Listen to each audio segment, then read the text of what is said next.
Hey guys! Tonight, we journey back to the sun-scorched banks of the Euphrates, where ancient Mesopotamian courts dish out punishments so peculiar, you'll be glad you're just dreaming about them.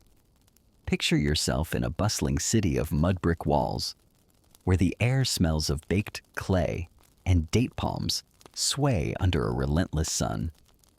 You're not here for a festival or a market stroll. You're facing justice in a world where breaking the law means facing consequences that are, frankly, bizarre. Trust me, you probably wouldn't survive a single day in these courts, with their mix of divine wrath, public shaming, and the occasional river dunk to settle your fate. So, before you get comfortable, take a moment to like the video and subscribe, but only if you genuinely enjoy what I do here. Drop a comment with where you're tuning in from and what time it is for you. It's always fascinating to see who's joining us from around the world. Now, dim the lights. Maybe turn on a fan for that soft background hum. And let's ease into tonight's journey together. You wake at dawn in Uruk, one of Mesopotamia's grandest cities. Around 2000 BCE, the air is already warm, carrying the scent of dust and distant irrigation canals. Your straw mat, tucked in a cramped mud brick hut, scratches your skin as you rise. You're not a merchant or a scribe today, you're a nervous defendant, accused of a vague offense whispered by a neighbor. Maybe you bumped a noble's cart or failed to pay a barley debt. The details are fuzzy, but the dread is real. You pull on a linen kilt, its fibers worn thin, and step barefoot onto the packed dirt floor. Outside, the city hums with life vendors hawk sesame cakes, donkeys bray, and children dart through alleys. But your destination is no market stall. You're headed to the courthouse, a low building of reeds and clay near the ziggurat's shadow, where judges decide fates with a mix of law and divine whim.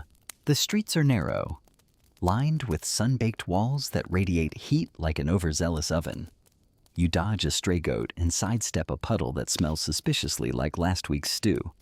The courthouse looms ahead, its entrance flanked by two stern guards clutching bronze-tipped spears. Their eyes scan you like you're a clay tablet they can't quite read. You're not alone in your anxiety, others shuffle nearby, heads bowed, awaiting their turn.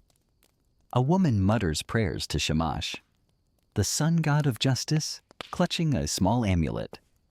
You wish you had one too, but all you've got is a racing heart and a vague hope you won't end up branded or worse. Inside, the air is cooler, but heavy with the scent of damp earth and incense. Reed mats cover the floor, and a high bench looms at the far end, where three judges sit, their beards oiled and their robes embroidered with symbols of authority. They're not just men, they're the voice of the gods, or so they claim. You stand in the center, feeling like a fig left too long in the sun, shriveled and exposed. The crowd murmurs behind you, neighbors and strangers eager for the day's drama. In Mesopotamian courts, justice is public, and punishments are as much about spectacle as fairness. Historians still argue whether these trials aimed to restore order or simply entertain the masses, but you're too nervous to care. One quirky tidbit: these courts sometimes used omen tablets to guide verdicts, clay records of past divine signs like misshapen lambs or odd cloud shapes. Your judge might consult one if your case is tricky, as if a weirdly born goat from last spring holds the key to your innocence. You're not sure whether to laugh or cry at the thought. A mainstream fact grounds you: the Code of Ur-Nammu, one of the earliest law codes from around 2100 BCE, influenced these courts, demanding clear penalties for crimes like theft or slander. But clear doesn't mean kind. As the head judge clears his throat, you brace yourself. The peculiar punishments of ancient Mesopotamia are about to unfold. And you're the unlucky star of this dusty courtroom show. You shift your weight, bare feet sticking to the mat. The judge's eyes bore into you.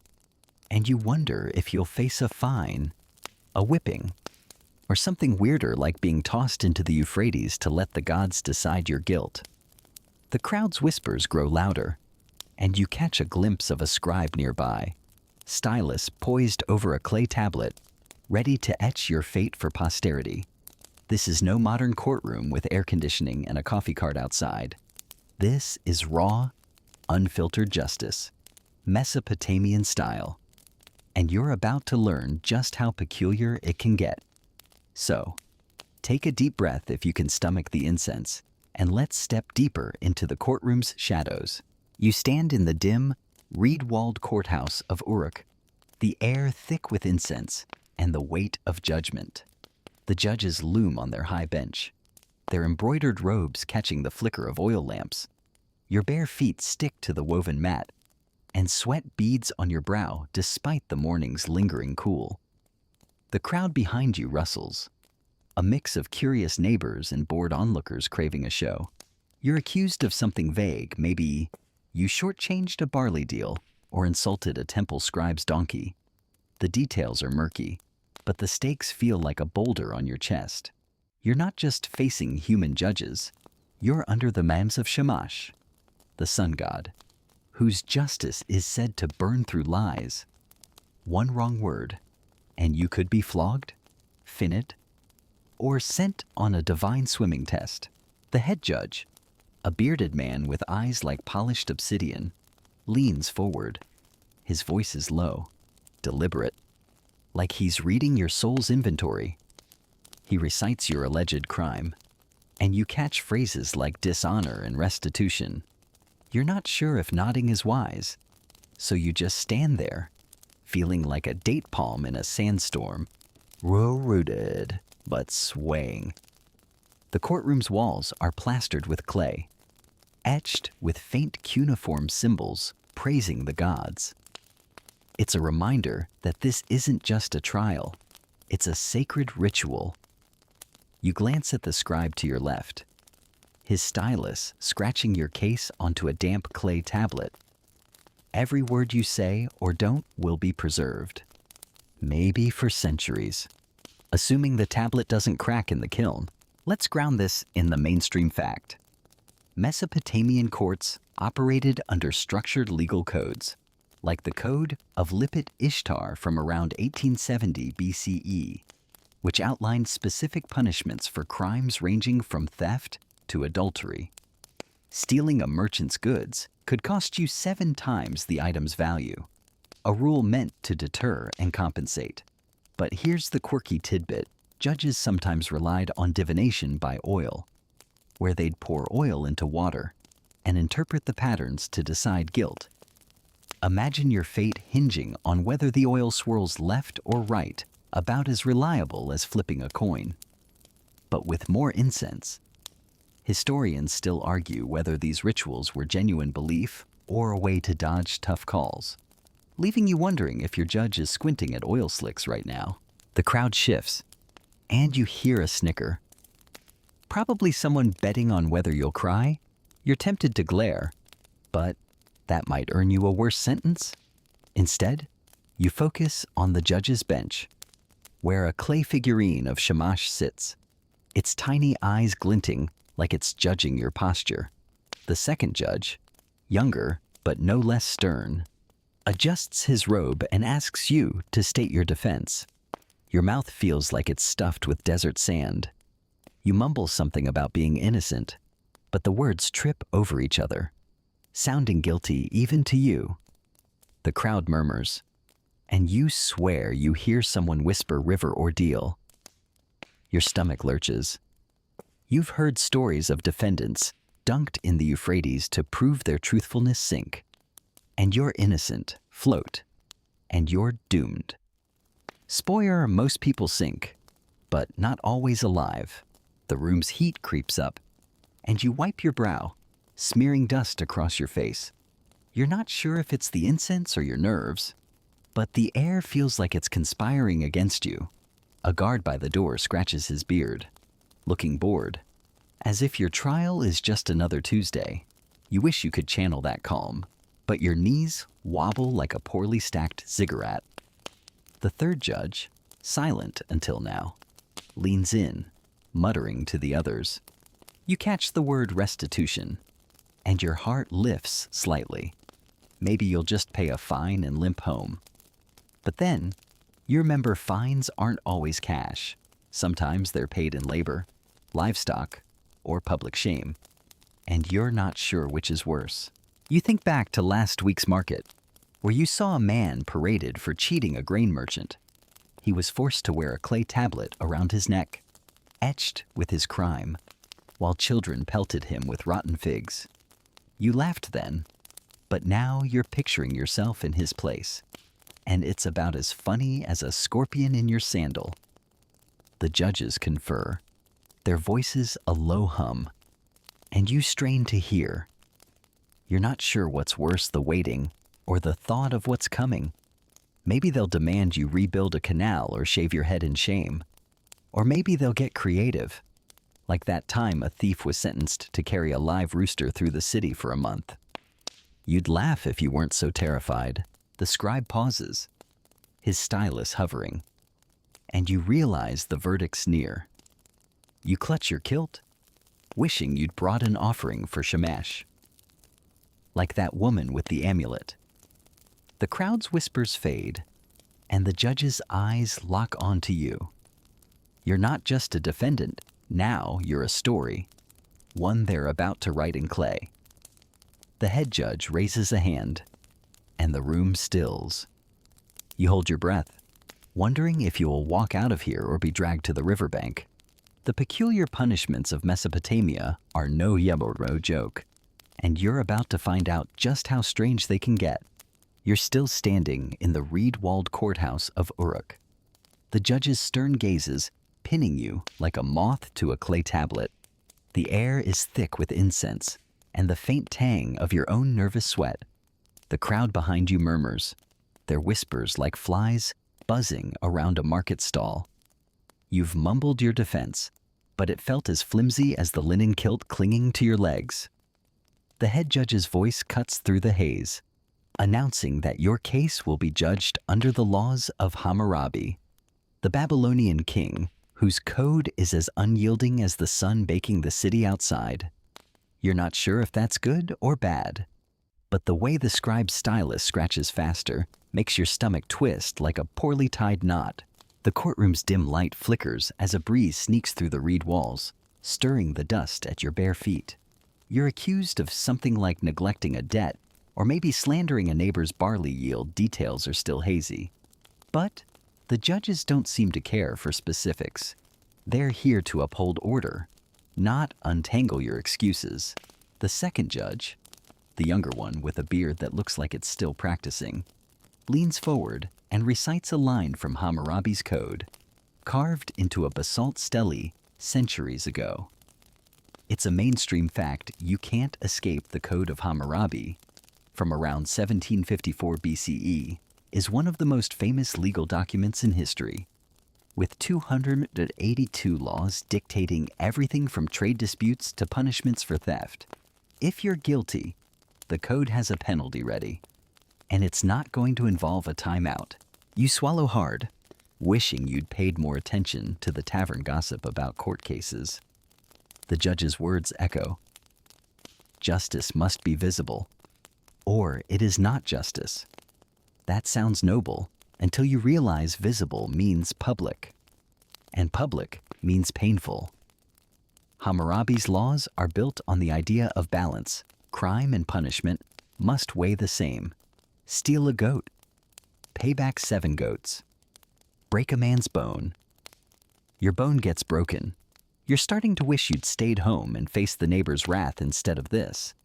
The quirky tidbit that makes you blink. Some punishments were decided by consulting star omens, where priests read the night sky to determine guilt. Imagine your fate hinging on whether Venus winked at Jupiter last night. Historians still argue whether these celestial rulings were devout faith or a convenient way to shift blame to the gods. The crowd shifts, and you catch a glimpse of a woman in the back, her hands clasped as if praying for her own case. You wonder if she's facing something worse, like a fine that'll cost her family's only ox. The judges confer, their voices a low rumble, and you notice the clay figurine of Shamash on their bench, its tiny bronze crown glinting like it's mocking your predicament. You're tempted to pray to it, but you're not sure if that's allowed mid-trial. The third judge, silent until now, points at you and asks if you swear by the gods to speak truth. You nod, but your throat feels like it's been dusted with desert sand. Swearing falsely could land you in hotter water than your original crime, maybe even a curse that'll haunt your family for generations. You glance at the scribe, his stylus moving like a beetle across the clay tablet. Every word you've said is being etched for posterity, or at least until the tablet gets misplaced in a temple archive. You're not sure if that's comforting or terrifying. The crowd's murmurs grow louder, and you hear someone bet a copper ring that you'll face a fine. You'd take that over a river ordeal, but you're not holding your breath. The judge's bench feels a mile away, and you're starting to feel like a character in one of those epic poems the bards drone on about, except you're not slaying monsters, just trying to avoid a public flogging. The head judge clears his throat, and you snap back to the moment. He's holding a small clay tablet, maybe a law reference, or one of those omen guides. You're not sure if he's reading your crime or checking if the stars align with your guilt. You shift your weight, and your foot sticks to the mat, reminding you of that time you stepped in goat dung at the market. At least that was a private humiliation. This is a public one, and the crowd's eyes are like vultures circling a carcass. You think back to the woman with the amulet from earlier. Maybe she had the right idea, clutching something to ward off bad luck. You've got nothing but your kilt and a growing sense of doom. The second judge speaks again, explaining that Hammurabi's code demands equity in suffering. If you're guilty, your punishment will mirror the harm you've caused, or at least the harm someone claims you caused. You're starting to regret every sarcastic comment you've ever made about your neighbor's barley. The quirky star omen thing pops into your mind again, and you almost laugh. Imagine explaining to your family that you're exiled because Mars was too bright last Tuesday. But the judges' faces are stone, and laughter feels like a bad idea. The scribe pauses, waiting for the verdict, and you realize the room's gone quiet. The moment stretches like a rope about to snap. You're not just facing a fine or a flogging, you're facing the peculiar heart of Mesopotamian justice, where laws are as rigid as the clay they're written on and as strange as the gods who inspire them. You're still rooted to the spot in Uruk's courthouse, the reed walls closing in like a judgmental hug. The judge's bench looms, their bearded faces unreadable as they mutter over your fate. The air's heavy with incense, but it does nothing to mask the dust clinging to your sweat-soaked kilt. The crowd behind you rustles, their whispers a low hum of anticipation, like they're waiting for a bard to drop a juicy plot twist. You've just heard the head judge invoke Hammurabi's code, its equity in suffering promise making your stomach churn like a bad batch of date wine. You're accused of something murky, maybe slandering a neighbor's grain or bumping a merchant's cart. Whatever it was, the punishment's about to hit, and it's not going to be a polite slap on the wrist. The second judge, the one with the beard still figuring itself out, stands and gestures toward the crowd. He's explaining the principle of retaliation, the heart of Hammurabi's justice. If you've caused harm, the harm comes back to you. Measure for measure. You swallow, your throat as dry as the desert outside. A mainstream fact anchors the moment Hammurabi's code, etched around 1754 BCE, famously demanded an eye for an eye, a tooth for a tooth, ensuring punishments matched crimes in a brutally literal way. If you broke someone's arm, your arm gets broken. If you stole a sheep, you owe sheep plural. You're starting to wish you double-checked that neighbor's cart before nudging it. The judge's voice carries, And you catch the phrase visible justice again. It's not enough to punish. The punishment must be seen. A lesson carved into the city's memory. You glance at the scribe, his stylus scratching your case onto clay. And you wonder if your name will be a cautionary tale for Uruk's next generation.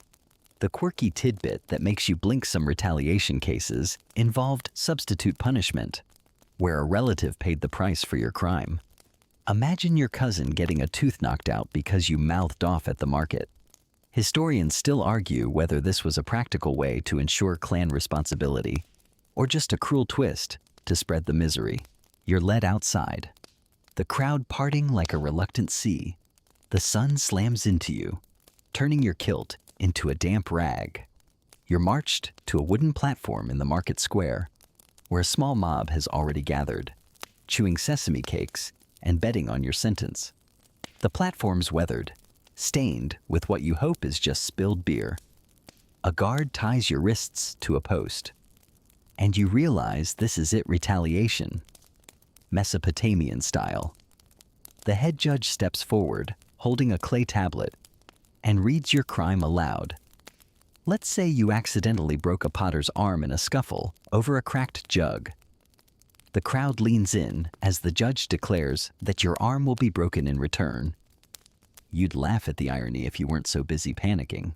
A burly man, probably the potter's brother, steps up, gripping a wooden club. His eyes glint with something between justice and glee. You brace yourself, wishing you'd invested in that Shamash amulet you saw at the market last week.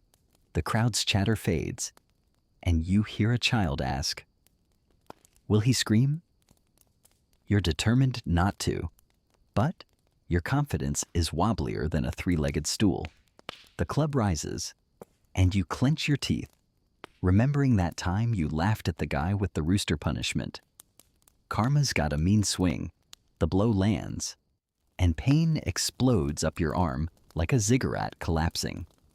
You don't scream, but you do make a sound like a startled goat, which is close enough. The crowd murmurs approval, and the judge nods, satisfied that justice is served. You're untied, your arm throbbing, like it's hosting its own festival. The scribe jots down the verdict, and you wonder if he's adding a note about your goat impression. You limp off the platform, the crowd already losing interest, their eyes drifting to the next defendant being dragged forward. You're alive, which is a win, but your arm's going to need more than a barley poultice to recover. You think back to the courtroom, where the judges preached balance, but this feels less balanced and more like a public spectacle with a side of pain. As you stumble through the market, dodging donkeys and date vendors, you overhear two women gossiping about a man who lost an eye for blinding a rival. Hammurabi's retaliation doesn't mess around. You're lucky it was just an arm, but you're not feeling particularly grateful. The sun's climbing higher, and your kilt's sticking to you like a second skin. You pass a tavern where a bard's singing about a hero who fought a lion, and you wish you could trade places. At least lions don't cite legal codes before attacking. You're starting to understand why people pray to Shamash so fervently. Justice here is as predictable as a sandstorm and twice as painful. Your arm pulses, and you wonder what's next. The judges mentioned further restitution, and you're not sure if that means a fine or something weirder, like carrying a clay tablet of shame. You'd ask the scribe, but he's busy immortalizing your trial for some future archaeologist to puzzle over. The peculiar punishments of Mesopotamia are sinking in, and you're realizing they're not just about fixing wrongs, they're about making sure everyone watches. You shuffle toward home, hoping the gods are done with you for today, but the day's still young, and Uruk's courts have more tricks up their dusty sleeves. You're hobbling away from Uruk's market square, your arm throbbing like it's been personally insulted by a Babylonian god. The sun's relentless, baking the dust beneath your bare feet into a skillet-hot crust. Your linen kilt, now a sweaty second skin, clings in all the wrong places. and the crowd's jeers still echo in your ears from that public arm-breaking spectacle. You're lucky it wasn't worse. Hammurabi's code could have demanded your eye or a tooth, but you're not exactly whistling a happy tune. The judge's words about visible justice linger, and you're starting to suspect the next punishment might involve something even stranger. You're headed toward the Euphrates now, where whispers of a river ordeal send a shiver down your spine. Despite the heat, you'd rather face a grumpy donkey than whatever divine test awaits. The riverbank is bustling, with women washing linen and fishermen hauling nets of wriggling carp. The Euphrates sparkles under the midday sun, but its beauty hides a darker purpose today. You're led by a guard to a wooden platform jutting over the water, where a small crowd has gathered, munching dates and eyeing you like you're the day's entertainment. A priest of Shamash, draped in a fringed robe, stands nearby, clutching a clay tablet etched with prayers. His presence confirms this isn't just a court punishment, it's a sacred ritual, where the gods themselves will judge your guilt. A mainstream fact grounds the scene: Mesopotamian legal systems, like those in the Code of Hammurabi, often used river ordeals to settle disputes, especially for crimes like witchcraft or false oaths. Believing the Euphrates would reveal divine truth, the priest raises his hands, chanting to Shamash, asking the sun god to guide the river's verdict. You're accused of something vague, maybe lying about a debt or cursing a neighbor's crops. The details are as slippery as the fish in the nets nearby. The guard ties your wrists with coarse rope, and you're nudged toward the platform's edge. The crowd's whispers grow louder, and you hear someone bet a copper ring that you'll float. Floating's bad. You recall innocent people sink, proving their purity, while the guilty bob like guilty corks. You're not thrilled about either option, especially since your swimming skills are about as polished as a mud brick. Here's the quirky tidbit: some river ordeals involved tossing clay figurines into the water first, as a test run for the Guinness mood. Imagine your fate depending on whether a clay doll does a backstroke or not. Historians still argue whether these ordeals were genuine divine trials or a way to scare people into confessing before the dunk. You peer into the Euphrates, its current swift and murky, carrying silt and secrets. You're not sure if you're more afraid of drowning or being declared guilty. The priest finishes his chant, and the guard gives you a nudge, not gentle, but not cruel, like he's done this 100 times. You stumble forward, toes curling over the platform's edge, and the crowd holds its breath. You'd laugh at the absurdity if your heart wasn't hammering like a scribe's stylus on overtime. You think back to the courtroom, where the judges preached balance. But this feels less like justice and more like a divine coin toss. The rope bites into your wrists, and you wonder if you should have bribed someone with that extra barley you hid last harvest. The priest nods, and before you can protest, you're pushed into the river. The water's shockingly cold, slapping your face like an angry tavern keeper. You sink fast, the current tugging at your kilt like it's got a personal grudge. Your lungs burn, and you kick wildly, trying to remember if sinking is the good outcome. Bubbles escape your nose, and you catch a glimpse of a fish darting past, probably judging your form. The crowd's muffled cheers fade as you thrash, your broken arm screaming with every move. You're not sure if it's Shamash or sheer panic, but you feel the riverbed under your feet and push upward, gasping as you break the surface. The crowd erupts, some cheering, others groaning apparently. You've sunk and resurfaced, which means you're innocent. The guard hauls you out, and you collapse on the bank, coughing up half the Euphrates. The priest declares Shamash's approval, and the scribe jots it down, probably adding a note about your undignified flailing. You're alive, which is more than you expected, but your arm's throbbing worse than ever, and your kilt's now a soggy mess. The crowd disperses, already bored, and you're left dripping and shivering, wondering if you'll ever dry out. You think back to that woman with the amulet in the courthouse. Maybe she'd have handled this with more grace. As you stagger back toward the city, the sun's heat feels almost kind compared to the river's chill. You pass a vendor selling sesame cakes, and your stomach growls, reminding you that you haven't eaten since that gritty barley bread at dawn. You're starting to understand why people avoid the court's justice here is as much about survival as it is about right and wrong. The peculiar punishments of Mesopotamia are sinking in, and you're realizing they're not just about settling scores, they're about making sure the gods and the city see you pay. You glance at the Euphrates. Its waters calm again, and vow to steer clear of neighbors' carts and shady deals. But the day's not over, and Uruk's courts have more strange tricks waiting, like a sandstorm brewing just out of sight. You're trudging back from the Euphrates, dripping like a wrung-out reed mat, your broken arm pulsing with every step. The sun's high now, turning Uruk's dusty streets into a furnace, and your soggy kilt slaps against your legs like a disgruntled fish. The river ordeal declared you innocent sinking was apparently Shamash's thumbs up, but you're not feeling victorious. The crowd's dispersed, off to gawk at the next poor soul, and you're left with a shivering body and a nagging fear that the judges aren't done with you. You pass a date palm, its shade tempting, but you keep moving, wary of lingering where gossip travels faster than a merchant's donkey. The courthouse looms in your mind, and you're dreading the next peculiar punishment, which, if the whispers are true, might involve a public whipping to really drive the lesson home.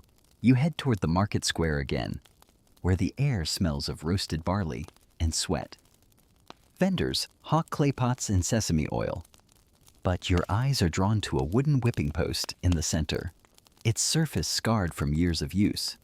A small crowd's already gathering, chewing figs and betting on who'll scream first. You're not thrilled to be back here, especially after your arm-breaking debut earlier. The guard from the river ordeal nudges you forward, his spear glinting like it's got opinions. You're not sure if you're a spectator or the main event, but the sinking feeling in your gut suggests the latter. A mainstream fact anchors the scene. Public whippings were standard in Mesopotamian legal systems, as seen in the Code of Hammurabi, used for crimes like slander or minor theft to shame the offender and deter others. A priest of Shamash steps onto a low platform, his fringed robe catching the sun. He's holding a leather whip, its strips knotted with small stones for extra bite. You wince, remembering the tavern tale of a man whipped for stealing a goat, left with scars that looked like a bad cuneiform draft. The priest chants, invoking the gods to witness the punishment, and you realize you're being called forward. Apparently, your river ordeal cleared you of the main charge, but the judges decided a whipping is needed to cleanse the lingering stain of suspicion. You'd roll your eyes if you weren't so busy calculating how to avoid fainting. Here's the quirky tidbit. Some whippings were preceded by a ritual where the offender had to kiss the whip, a bizarre nod to accepting divine justice. Historians still argue whether this was genuine piety or just a way to humiliate the accused further. You're tied to the post, wrists bound with rope that smells like it's been reused since Sumer was new. The crowd's murmurs swell, and you hear a child ask, "How many lashes?" You're wondering the same thing. The priest announces 10 lashes for disrupting communal harmony, which sounds like a fancy way of saying you annoyed someone important. You brace yourself, your broken arm screaming as the rope tugs it. The first lash lands, and it's like a scorpion decided to throw a party on your back. You bite your lip, determined not to give the crowd the scream they're betting on. By the third lash, you're rethinking your life choices. Especially that time you laughed at the guy with the rooster punishment. The stones in the whip dig deep, and you're pretty sure your back's starting to look like a poorly plowed field. The crowd's oddly quiet, as if they're studying your pain like it's a temple mural. You catch a glimpse of the scribe from the courthouse, his stylus moving as he records your punishment. You'd wave if your hands weren't tied and your dignity wasn't currently on vacation. The priest pauses at lash 6, muttering a prayer to Shamash, and you're grateful for the breather. Even if it's just so the gods can take notes. The final lashes come fast, and you manage to keep your groans to a minimum, though you're pretty sure you invented a new sound that's half goat, half dying reed. The guard unties you, and you stumble off the post, your back stinging like it's been introduced to a swarm of angry bees. You limp through the market, ignoring the stares and the occasional sympathetic nod. Your kilt's still damp from the river, and now it's picking up dust like it's trying to start a collection. You think back to the courtroom, where the judges preached visible justice, and you're starting to see the pattern punishments here aren't just about you. They're about the crowd, the gods, and the clay tablets that'll outlive everyone. You pass a vendor selling barley beer, and you're tempted to drown your sorrows. But your empty pockets and throbbing back say otherwise. You're starting to understand why people avoid the courts. Each punishment feels like a public performance, and you're the unwilling star. The sun's dipping lower, casting long shadows across the square. You wonder what's next, maybe a fine or something weirder. Like carrying a clay tablet of shame, like that guy you saw last week. You'd ask the scribe, but he's probably busy etching your latest humiliation for some future archaeologist to chuckle over. The peculiar punishments of Mesopotamia are relentless, and you're learning they're as much about spectacle as they are about justice. You shuffle toward home, your arm and back competing for which hurts more, hoping the gods are satisfied for now. But Uruk's courts are like a sandstorm, unpredictable, gritty, and always ready to throw something new your way. You're limping through Uruk's dusty streets, your back stinging from the whipping post's brutal encore, and your broken arm throbbing, like it's auditioning for a Mesopotamian epic. The sun's a relentless overseer, baking the city into a maze of heat and date palm scent. Your kilt, still damp from the Euphrates ordeal and now dusted with market grime, feels like a soggy curse. The crowd's jeers from the square linger in your ears, and you're starting to think Shamash, the sun god, has a personal grudge. You've survived a river dunk and a public lashing, but the judge's parting words about restitution echo like a bad tavern song. You're headed back to the courthouse, where the next punishment, a fine in silver, looms, and you're praying it's not as peculiar as kissing a whip or sinking in a river. The courthouse is quieter now, the midday heat driving most spectators to seek shade or beer. You shuffle inside, bare feet sticking to the reed mats, and face the same bearded judges, their robes still pristine despite the dust.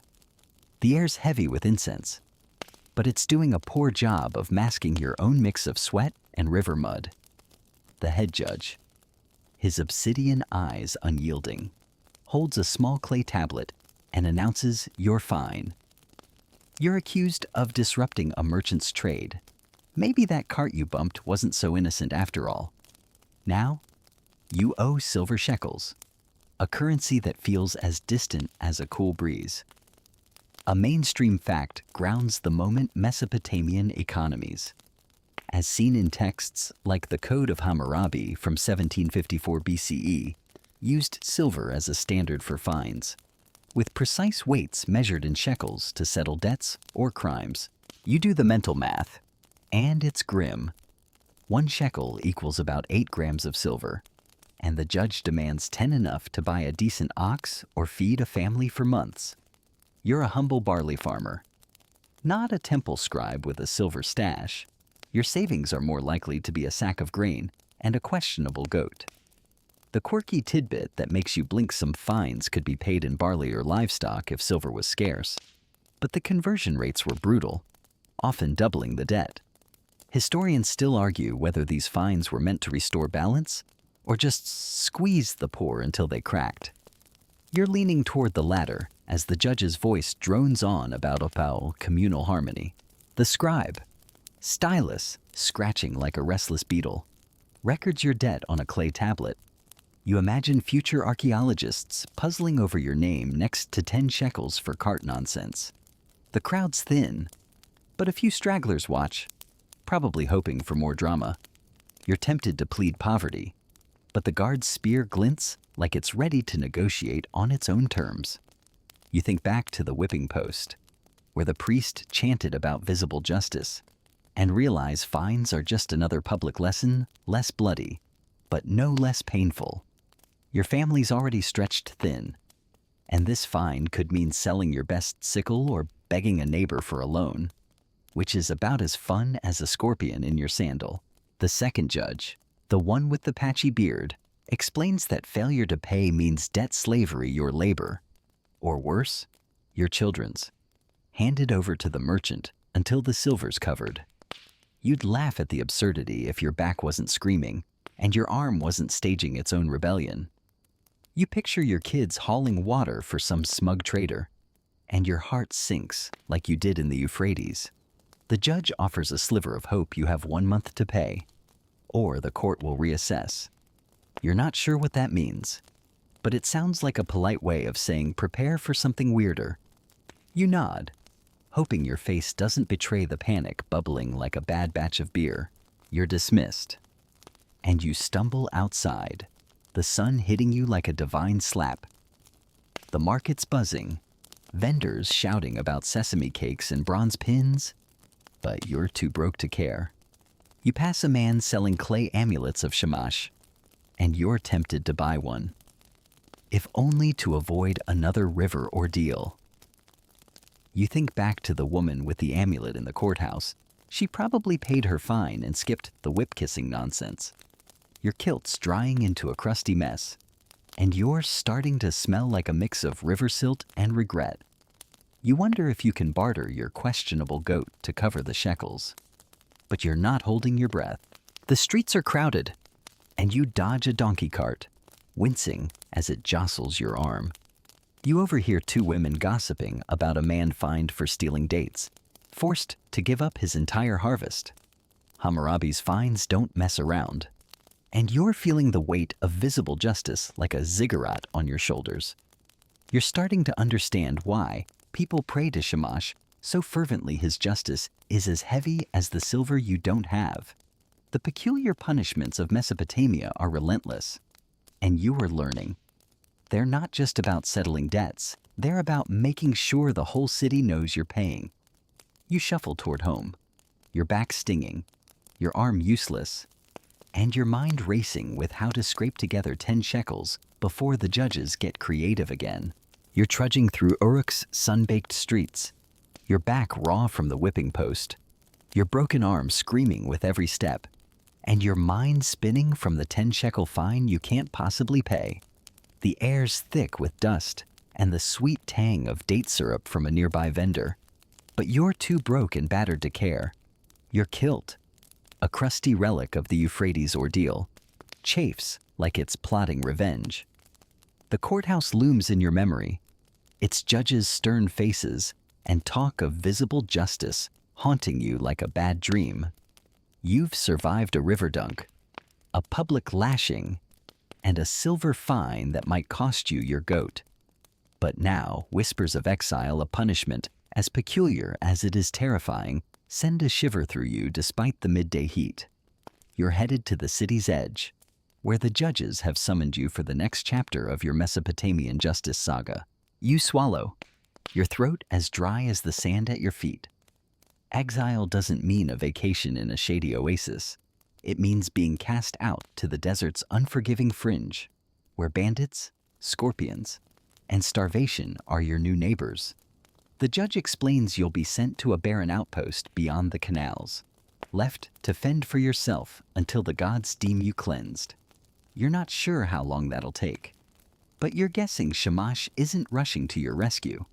Here's the quirky tidbit: some exiles were given a clay banishment token to carry, etched with their crime, as if bandits needed a resume to rob you. Historians still argue whether exile was a death sentence or a chance at redemption, but the desert's glare suggests the former. The crowd murmurs, and you hear someone bet a copper ring you won't last a week. You'd glare, but your energy's spent on not collapsing. The guard unties a small sack of barley and a water skin from his belt, tossing them at your feet, your provisions for the journey. You're tempted to ask for a map, but the judge's stare says questions aren't welcome. You think back to the whipping post, where the priest chanted about justice being seen, and realize exile is the ultimate spectacle. You're not just punished, you're erased from the city's story. The scribe's here, too, his stylus scratching your banishment onto clay, probably adding a note about your soggy kilt for posterity. You're nudged toward a dirt path leading out of Uruk, the city's ziggurat shrinking behind you. The crowd's already losing interest, drifting back to their sesame cakes and gossip. Your broken arm makes carrying the barley sack a comedy of pain, and your back stings like it's hosting a wasp convention. You'd laugh at the absurdity if you weren't so busy calculating how to survive without silver, shelter, or a functioning limb. The desert stretches ahead, a sea of sand and heat that looks about as inviting as a tavern brawl. You remember a story from last week's market about a man exiled for stealing dates, found months later as a sun-bleached skeleton. You're not keen on becoming his sequel. The guard stops at the city's boundary, marked by a cracked clay stele etched with Shamash's symbol. He points down the path and grunts, Done. You're on your own. A banished speck in a world that doesn't care if you live or die. You think back to the woman with the amulet in the courthouse. Maybe she'd have charmed her way out of this. Your kilt's drying into a gritty shell, and you're starting to smell like a mix of river silt, sweat, and regret. You sling the barley sack over your good shoulder, wincing, and take a step. The sand burns your bare feet, and you wonder if you can barter your water skin for a shady palm tree. You glance back at Uruk, its walls shimmering in the heat. The judge's talk of communal trust feels like a cruel joke. You're not sure how exile fixes anything, except maybe the merchant's ego. The peculiar punishments of Mesopotamia are relentless, and you're learning they're as much about control as they are about justice. You're not just paying for a crime, you're a warning. A story whispered in taverns to keep others in line. The desert's silence is deafening, broken only by the crunch of your footsteps. You're not sure what's worse, the punishments you've faced or the ones waiting in the sands ahead. But the day's not over. And Uruk's courts have a knack for surprises, like a sandstorm brewing just out of sight. You're stumbling along the scorching desert path outside Uruk, the city's mud brick walls now a hazy smudge behind you. Your broken arm throbs like it's composing a Mesopotamian lament, and your whipped back stings as if a swarm of bees has taken up residence. The barley sack slung over your good shoulder feels heavier with every step, and your water skin sloshes mockingly, already half empty under the relentless sun. Your kilt, a gritty, river-soaked disaster, chafes like it's been cursed by Shamash himself. You've survived a river ordeal, a public lashing, and a silver fine you can't pay, only to be exiled to this barren wasteland. Now, whispers of an even stranger punishment, branding, reach you through a passing trader's gossip, and your stomach twists like a poorly knotted rope. You're headed to a dusty outpost where the judge's next verdict awaits. And you're praying it's not as peculiar as carrying a banishment token or kissing a whip. The outpost is little more than a cluster of reed huts and a cracked clay platform, surrounded by endless sand and the occasional scraggly tamarisk. A small crowd's gathered, chewing dried dates and eyeing you like you're a market curiosity. A guard, his spear glinting with indifferent menace, nudges you toward the platform where a junior judge stands, his robe less ornate than the courthouse trio, but no less intimidating. He's flanked by a brazier glowing with coals. and your heart sinks as you spot a bronze rod heating in the fire. The judge's voice cuts through the desert's hum, declaring, "You'll be branded for persistent disruption." A vague charge tied to that cart-bumping fiasco. A mainstream fact grounds the moment Mesopotamian legal systems, as seen in the Code of Hammurabi from 1754 BCE, used branding to mark thieves or runaway slaves, ensuring their crimes were visible for life. You swallow, your throat drier than the sand under your bare feet. Branding isn't just pain, it's a permanent scarlet letter, etched into your skin for every merchant, priest, and nosy neighbor to see. The judge explains the mark will be a cuneiform symbol for thief, even though you're not sure you stole anything beyond a moment's peace. The crowd murmurs, and you hear someone bet a copper ring you'll faint. You'd glare, but your energy's spent on not bolting into the desert, where scorpions would probably throw a welcome party. Here's the quirky tidbit. Some brandings were done with sacred inks mixed with temple ash, believed to bind the punishment to the god's will. Historians still argue whether this was spiritual devotion or just a way to make the mark harder to scrub off. The guard ties your wrists to a wooden post, the rope biting into your already bruised skin.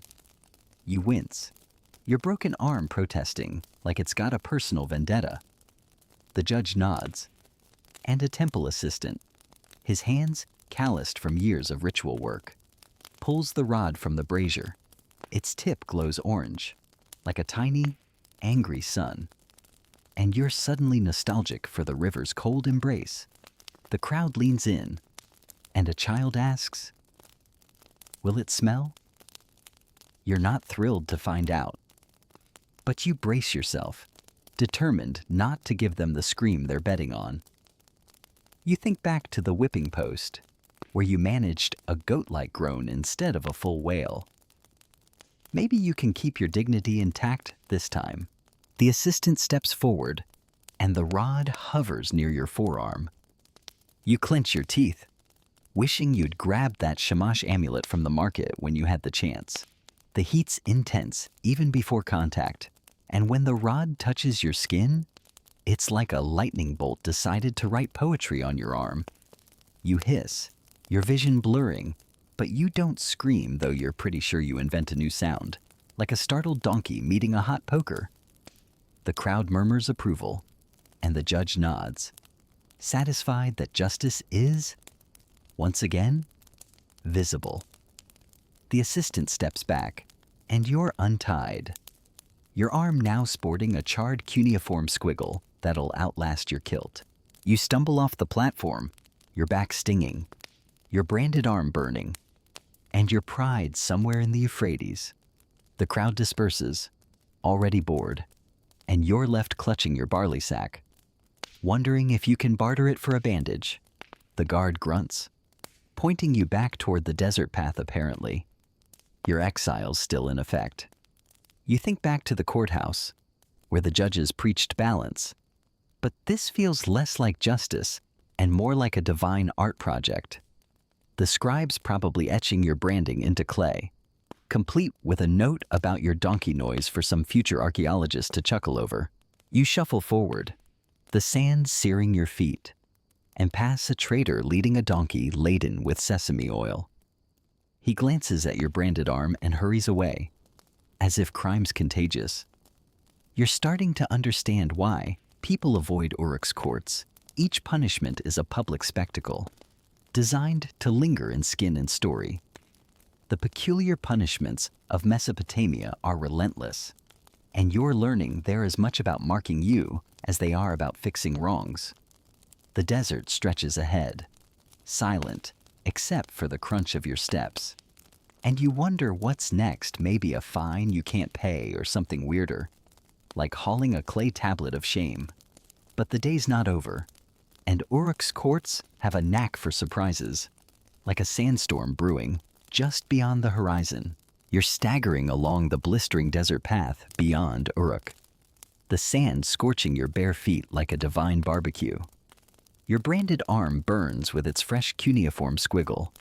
Your whipped back stings like it's hosting a wasp festival. And your broken arm throbs as if it's composing a Mesopotamian dirge. The barley sack over your shoulder feels like a boulder, and your water skin's dangerously light, sloshing with the optimism of a half-empty tavern mug.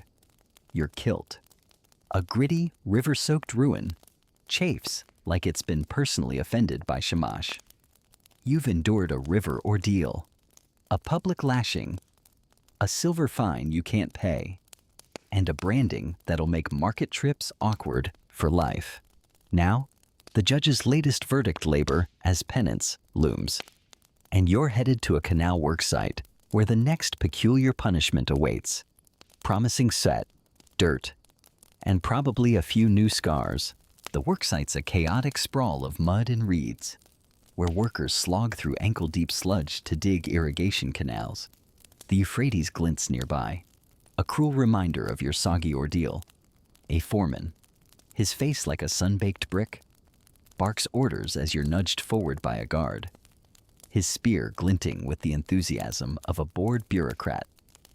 A small crowd of onlookers, mostly idlers, chewing dates watches from the shade of a tamarisk tree, betting on how long you'll last before collapsing. The foreman hands you a wooden spade, its handle worn smooth by countless hands, and points into a muddy trench. You're to dig for a month as penance for disrupting trade, that vague cart-bumping charge that's haunted you all day. A mainstream fact grounds the scene. Mesopotamian legal codes, like Hammurabi's from 1754 BCE, often sentenced minor offenders to forced labor on public works, such as canals, to benefit the city while punishing the guilty. You grip the spade, your broken arm protesting like it's got a personal grudge against manual labor. The mud's thick, smelling of river silt, and something you hope isn't last week's lunch. You start digging, each scoop sending jolts of pain through your branded arm and whipped back. The crowd's murmurs fade, replaced by the rhythmic squelch of mud and the foreman's shouts. You're not alone, other laborers. Their kilts as filthy as yours slog alongside, their faces etched with exhaustion. One mutters about a debt that landed him here, and you wonder if your unpaid silver fine will keep you digging past the month. Here's the quirky tidbit. Some labor sentences included ritual breaks where workers offered mud to Shamash, as if the gods needed a cut of the sludge. Historians still argue whether this was genuine piety or just a way to make the punishment feel sacred. The sun climbs higher, turning your kilt into a sweaty rag and your back into a canvas of pain. You'd laugh at the absurdity of offering mud to a sun god, but your energy's spent on not dropping the spade.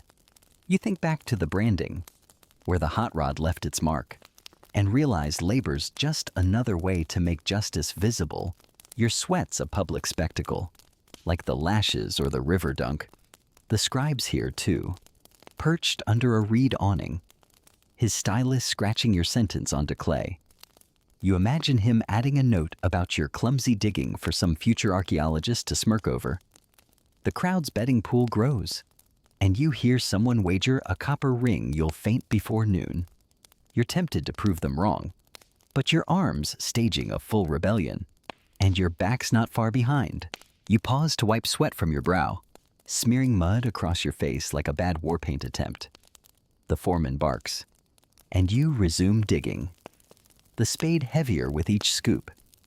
You think back to the woman with the amulet in the courthouse. Maybe she'd have bribed her way out of this muck. Your water skin's nearly empty, and you're rationing sips like a merchant hoarding silver. The other laborers don't talk much, their eyes fixed on the mud, but you catch a shared glance of resignation. You're all here because of some judge's tablet, some vague crime that's more about control than justice. You wonder if you'll ever see your questionable goat again, or if it's been bartered to cover your fine. The canal's edge is slick, and you nearly slip, catching yourself with your good arm. The crowd chuckles, and you'd glare if you weren't so busy staying upright. You pass a pile of reeds, their sharp edges tempting fate. And remember a tavern tale about a man sentenced to weave baskets for a year.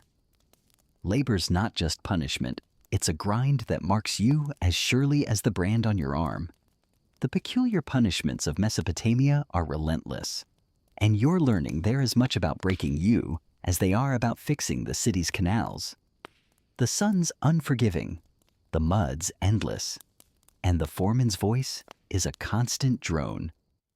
You keep digging, each scoop a reminder that Uruk's courts don't forget. And their next surprise is probably just a sandstorm away. You're knee-deep in the muddy trench at Uruk's canal worksite, the sun turning your sweat-soaked kilt into a gritty second skin.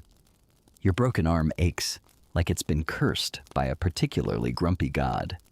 Your whipped back stings with every move, and the fresh brand on your forearm burns like a cuneiform tattoo gone wrong. The barley sack you've been hauling sits abandoned by the canal's edge, too heavy for your battered body. The foreman's shouts echo over the squelch of mud, and the other laborers slog beside you, their faces as weary as the reeds wilting in the heat. You've survived a river ordeal, a public lashing, a silver fine you can't pay, a branding, and now this soul-crushing canal-digging labor. But the judge's latest verdict punishment for oathbreakers looms, and you're being marched back to Uruk's courthouse for a peculiar ritual that makes your stomach twist like a poorly spun thread. The streets are quieter now, the midday heat driving most folks to shady tavern corners. Your bare feet burn on the dusty path, and you dodge a stray donkey that looks as fed up as you feel. The guard escorting you, his spear glinting like it's ready to write its own epic, nudges you toward the familiar reed-walled courthouse. Inside, the air's thick with incense, but it's no match for the stench of your mud-caked kilt. The judges are back, their bearded faces as stern as ever, seated on their high bench like clay statues of divine judgment.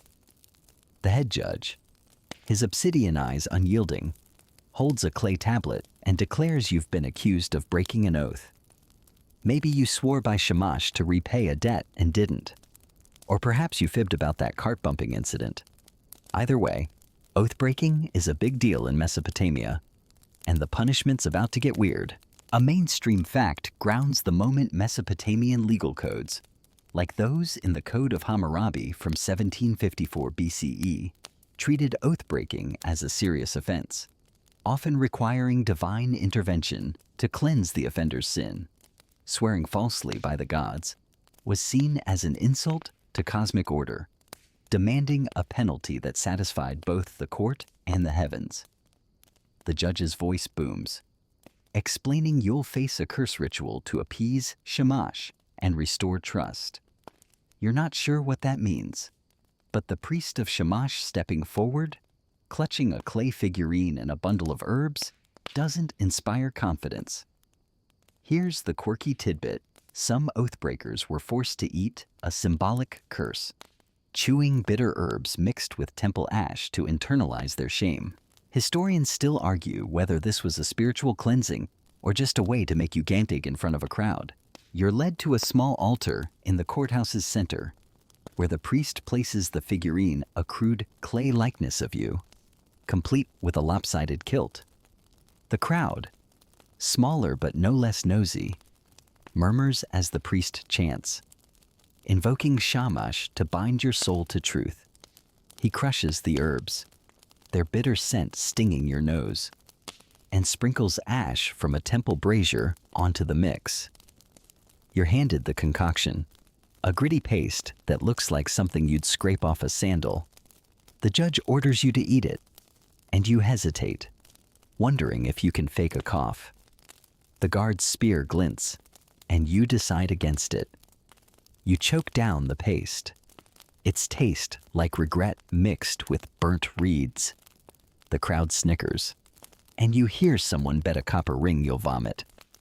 You'd laugh if your mouth wasn't busy staging a rebellion. The priest continues, muttering a curse that'll haunt you if you lie again. Something about locusts devouring your crops or your family's goats turning traitor.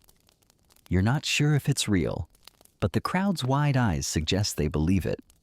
You think back to the canal worksite, where you offered mud to Shamash like a divine tax, and realize this ritual's just another public spectacle. Your broken arm makes holding the figurine awkward, and your whipped back protests as you bow to the altar. The scribe's here, his stylus scratching your latest humiliation onto clay, probably noting your grimace for some future archaeologist to chuckle over. You're starting to feel like a walking tablet of bad decisions. The judge declares the ritual complete, but you're not free yet? Oath-breaking carries a lingering stigma, and you're ordered to wear a clay amulet etched with Shamash's symbol for a month. It's heavy, dangling from your neck like a tiny ziggurat, and you're pretty sure it'll make market trips even more awkward than your branded arm. You think back to the woman with the amulet in the courthouse. She probably wore hers with more grace. Your kilt's a muddy disaster, and you're starting to smell like a mix of river silt, ash, and desperation. The crowd disperses, already bored, and you're nudged outside, the sun hitting you like a divine reprimand.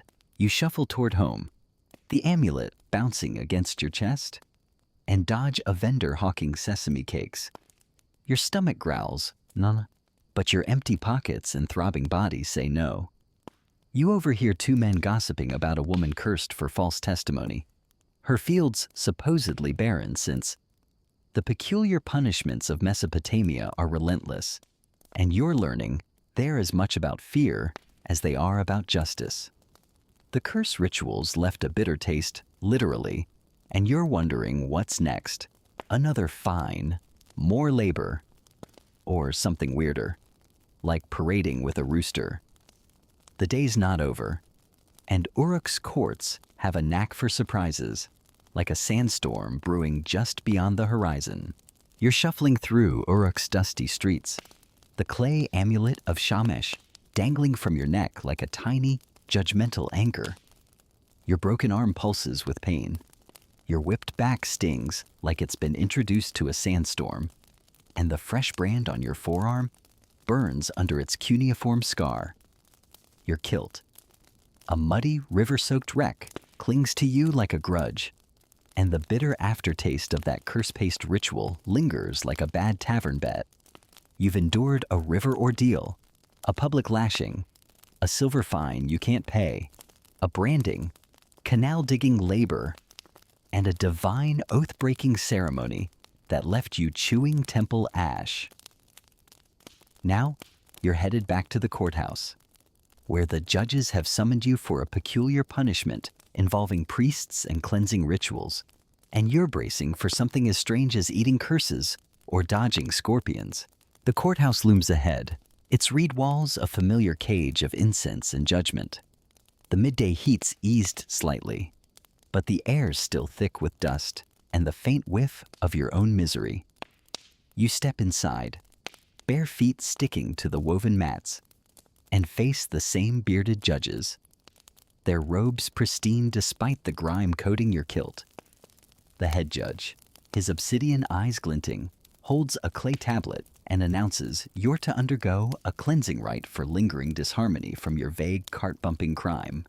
Apparently, your oath-breaking ritual wasn't enough to satisfy Shamash, and now the gods need a more theatrical apology.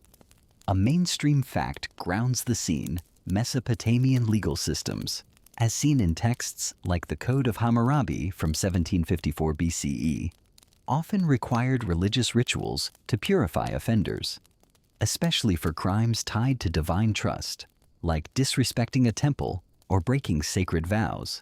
A priest of Shamash, his fringed robe embroidered with sun motifs, steps forward, clutching a bronze bowl filled with herbs and oil. His assistant, a younger man with a nervous twitch, carries a clay figurine shaped like a lion, symbolizing divine protection. The crowd's small but nosy, chewing sesame seeds and whispering bets on whether you'll cry during the rite. You'd roll your eyes, but your energy's spent on not collapsing from pain and exhaustion. Here's the quirky tidbit: Some cleansing rites involved transferring guilt to a clay figure, which was then mashed to banish the sin. Imagine your crime being yeeted into a ceramic lion, about as logical as your river ordeal, but with better props. Historians still argue whether these rituals were genuine spiritual acts or just a way to make justice feel cosmic. You're led to a low altar in the courthouse's center, where the priest sprinkles oil over the figurine, chanting to Shamash for purification. The oil's scent, sharp and herbal, cuts through the incense, and you are handed a small reed to dip into the bowl. The judge instructs you to anoint the lion, transferring your disharmony to it. You fumble with the reed, your broken arm making every move a comedy of pain. The crowd snickers, and you hear someone bet a copper ring you'll drop it. You'd laugh if your back wasn't screaming, and your branded arm wasn't staging its own rebellion. You dip the reed, splattering oil on your kilt, and smear it on the lion's clay snout. Feeling like you're in a bizarre art class taught by a vengeful god, the priest's chant grows louder, and he lights a bundle of herbs. Their smoke curling like a desert mirage. You're told to inhale, and you see, coughing as the bitter fumes sting your lungs. The assistant hands you a clay shard to scratch your crime vaguely worded as cart disruption onto the figurine. Your writing's shaky, thanks to your arm, and it looks more like a child's doodle than cuneiform. The crowd murmurs approval, and the priest declares your guilt now lives in the lion. He raises the figurine high, then smashes it on the altar, the clay shattering with a satisfying crunch. The crowd gasps, and you're half convinced your sins just took a one-way trip to the underworld. The scribe, stylus scratching, records the rite, probably noting your coughing fit for some future archaeologist to chuckle over. The judge nods, declaring you cleansed, but the amulet stays around your neck. A reminder of your oath-breaking shame? You're dismissed, stumbling outside where the sun's softer but still unforgiving. Your kilt's a muddy, oily mess, and you're starting to smell like a mix of river silt, temple ash, and regret. You think back to the woman with the amulet in the courthouse. She probably sailed through her rite with more grace. The streets buzz with vendors hawking barley beer. But your empty pockets and aching body say no. You dodge a donkey cart, wincing as it jostles your arm, and overhear two men gossiping about a man cleansed for cursing a priest, only to trip into a canal afterward. The peculiar punishments of Mesopotamia are relentless, and you're learning they're as much about divine theater as they are about justice. You shuffle toward home, the amulet bouncing against your chest, and wonder what's next, another fine, more labor, or something weirder, like parading with a smashed lion's shards. The cleansing rites left you feeling less purified and more like a prop in Shamash's cosmic play. The day's not over, and Uruk's courts have a knack for surprises, like a sandstorm brewing just beyond the horizon. You're limping through Uruk's sun-scorched streets, the clay amulet of Shamash swinging from your neck like a tiny, judgmental pendulum. Your broken arm throbs like it's been personally offended by a ziggurat. Your whipped back stings as if it's hosting a desert wasp convention, and the branded cuneiform on your forearm burns under its fresh scar.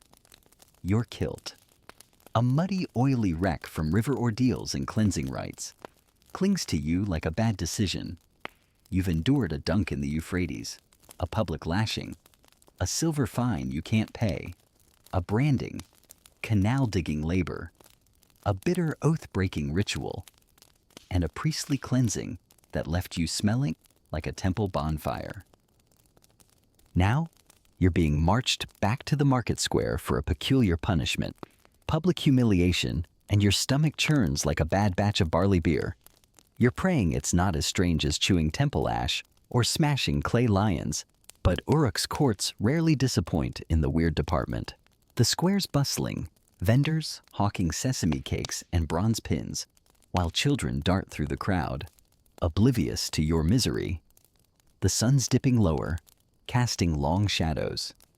But the heat still radiates from the packed dirt ground.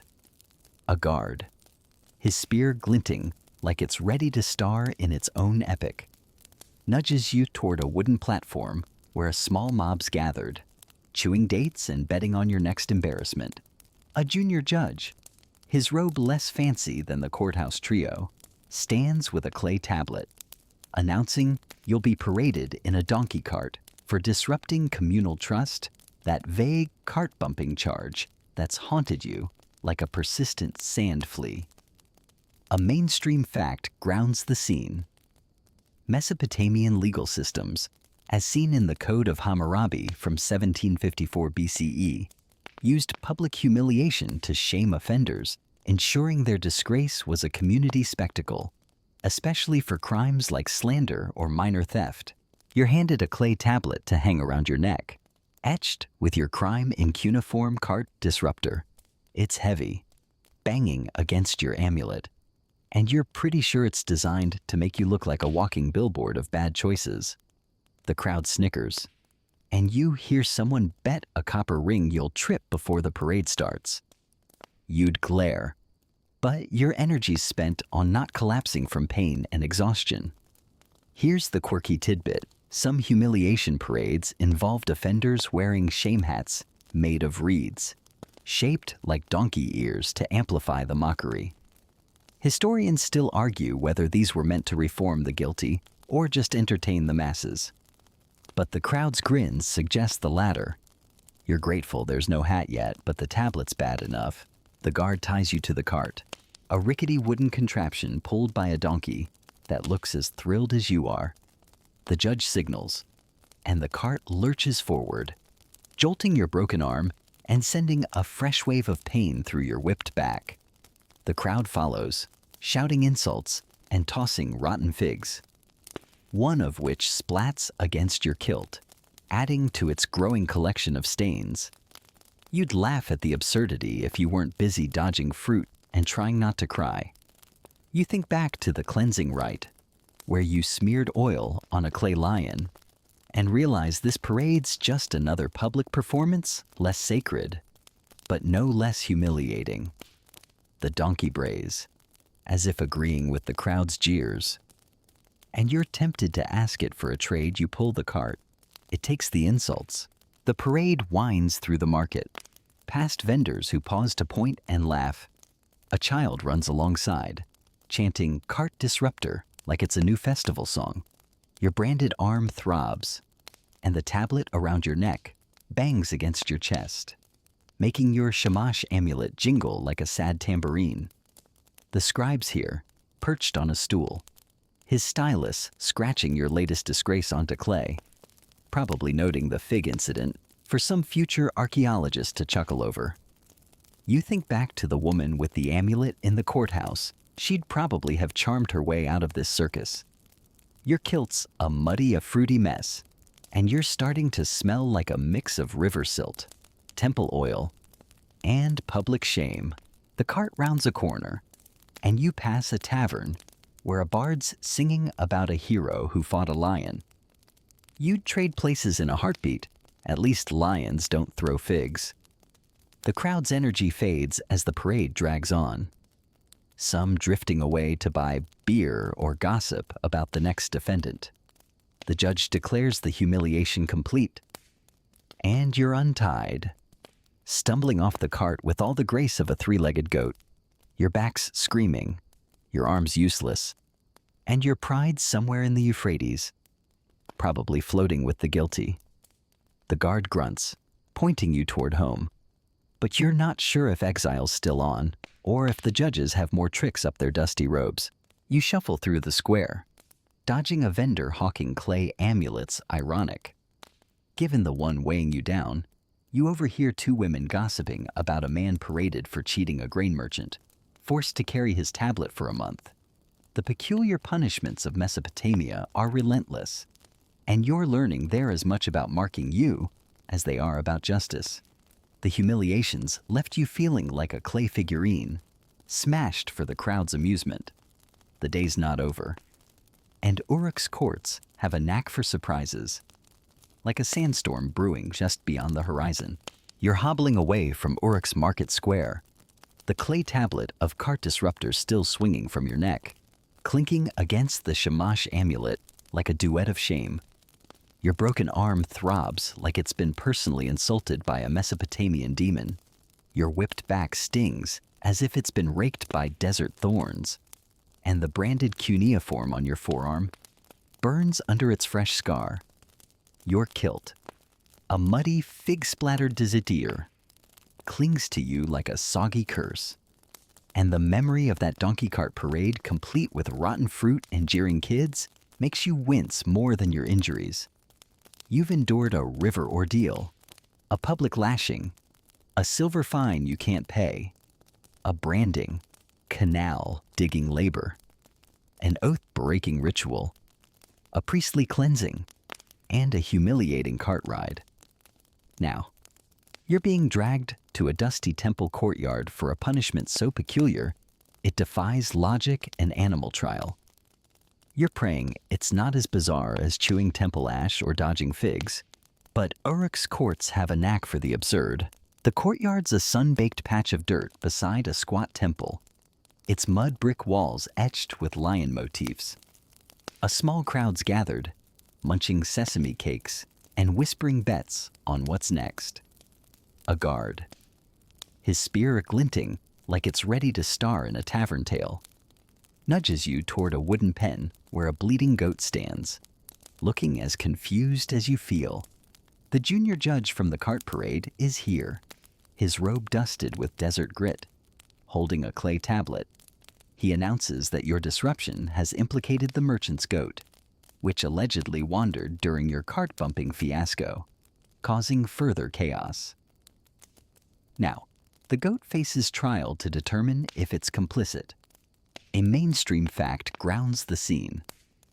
Mesopotamian legal texts, like those from the Old Babylonian period around 1800 BCE, occasionally record animal trials, where livestock were judged for crimes like damaging property, reflecting a belief that animals could bear divine guilt. You blink, wondering if the heat's frying your brain. The goat's on trial. You're not sure whether to laugh or cry, but the crowd's serious, nodding as if this is standard procedure. The judge explains that Shamash will reveal the goat's guilt through a ritual, and you're to assist as a witness. Here's the quirky tidbit: some animal trials involved divine omens, like observing the goat's behavior when sprinkled with sacred water. If it shook its head, it was guilty. If it stood still, innocent. Historians still argue whether these trials were genuine attempts at justice or just a way to deflect blame onto something that couldn't argue back.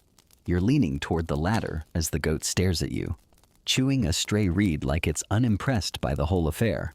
A priest of Shamash steps forward, his fringed robe catching the sun, and pours water from a clay jug over the goat.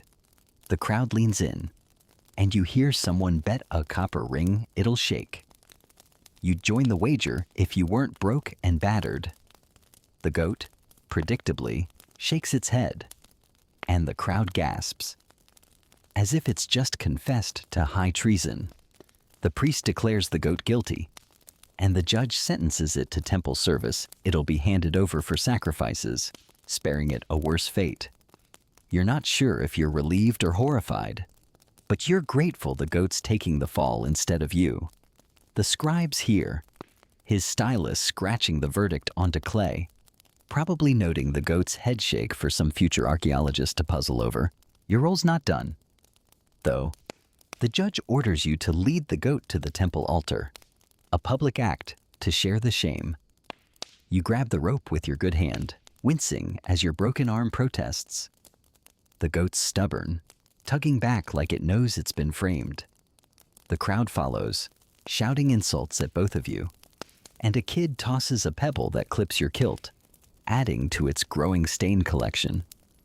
You think back to the donkey cart parade, where you dodged rotten figs, and realize this animal trial's just another spectacle less painful, but no less humiliating. Your whipped back screams as you pull, and the amulet bangs against the tablet, making you feel like a walking cuneiform advertisement. You reach the altar, where the priest takes the goat, muttering prayers to Shamash. The crowd disperses, already bored, and you're dismissed, stumbling back toward the square. Your kilt's a muddy, pebbled mess, and you're starting to smell like a mix of river silt, temple oil, and goat resentment. You think back to the woman with the amulet in the courthouse. She'd probably have sweet-talked the goat into cooperating. You dodge a vendor hawking clay figurines, tempted to buy one just to throw it at the next judge. You overhear two men gossiping about a trigoid for trampling crops, sentenced to pull a plow for a year. The peculiar punishments of Mesopotamia are relentless, and you're learning there as much about divine theater as they are about justice. You shuffle toward home, the tablet and amulet bouncing like twin badges of disgrace, wondering what's next, another fine, more labor, or something weirder, like wrestling a sacred bull. The animal trials left you baffled, and you're starting to feel like a prop in Shamash's cosmic comedy. The day's not over, and Uruk's courts have a knack for surprises. Like a sandstorm brewing just beyond the horizon, you're limping through Uruk's dusty streets, the clay tablet etched with cart disruptor banging against the Shamash amulet around your neck like a percussion of shame. Your broken arm pulses like it's been cursed by a cranky Babylonian demon. Your whipped back stings as if it's been raked by a sandstorm, and the branded cuneiform on your forearm burns like a bad tattoo decision. Your kilt, a muddy fig and pebble stained wreck, clings to you like a soggy grudge, and the memory of leading that doomed goat to its temple fate in the animal trial makes you question reality itself. You've endured a river ordeal, a public lashing, a silver fine you can't pay, a branding, canal-digging labor, an oath-breaking ritual, a priestly cleansing, a donkey cart parade, and a bizarre livestock courtroom drama. Now, you're being dragged to a temple courtyard for a punishment so peculiar, it sounds like a tavern rumor, a trial by scorpion sting. You're praying it's not as wild as parading with a goat or chewing temple ash. But Uruk's courts love a strange twist. The courtyard's a sun-scorched patch beside a mud brick temple, its walls etched with serpent motifs that do nothing to ease your nerves. A small crowd's gathered, chewing dried dates and whispering bets on whether you'll scream. A guard, his spear glinting like it's ready to star in a bard's epic, nudges you toward a low platform where a priest of Shamash stands, his fringed robe catching the fading sunlight. He's holding a clay jar, and you catch a faint scuttle from within scorpions, because apparently Uruk's justice system doubles as a zoo. The junior judge from the cart parade is here, his robe dusted with grit, announcing that your persistent disruption requires a divine test to prove your remorse. A mainstream fact grounds the scene Mesopotamian legal texts, like those from the Old Babylonian period around 1800 BCE, occasionally mention rare punishments involving animals or natural elements, believed to channel divine judgment for ambiguous crimes. You swallow, your throat drier than the desert path you trudged during exile. The judge explains you'll face a scorpion sting to test your purity. Shamash will decide if the venom spares or condemns you. You're not sure how a bug's bite proves anything, but the crowd's nodding like this is perfectly normal. Here's the quirky tidbit. Some scorpion trials used sacred scorpions, kept in temple jars and fed ritual herbs to make their stings divinely potent. Historians still argue whether these were genuine spiritual tests or just a way to terrify defendants into confessing. You're leaning toward terror as the priest lifts the jar, and a black scorpion, its tail curled like a question mark, scuttles onto his palm. The crowd leans in, and you hear someone bet a copper ring you'll faint. You'd glare, but your energy's spent on not bolting back to the Euphrates. You're tied to a wooden post, the rope biting into your wrists and jostling your broken arm, which protests like it's ready to quit. The priest chants, invoking Shamash to guide the scorpion's judgment, and you're tempted to ask if the gods take bribes. The crowd's murmurs fade, and a child asks, "Will it hurt?" You're not thrilled to find out, but you brace yourself, thinking back to the goat trial where you dodged the blame. This time, there's no livestock to take the fall. The priest holds the scorpion near your branded forearm, and you clench your teeth, wishing you'd nabbed that Shamash amulet from the market when you had the chance.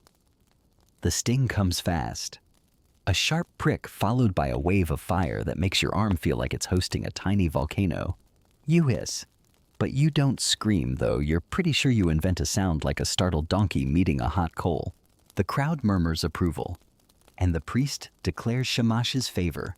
Since you're still standing and not convulsing, you're untied, your arm now throbbing in stereo with your broken one, and your whipped back adds its own complaints to the chorus. The scribe's here, his stylus scratching your latest ordeal onto clay, probably noting your donkey noise for some future archaeologist to smirk over.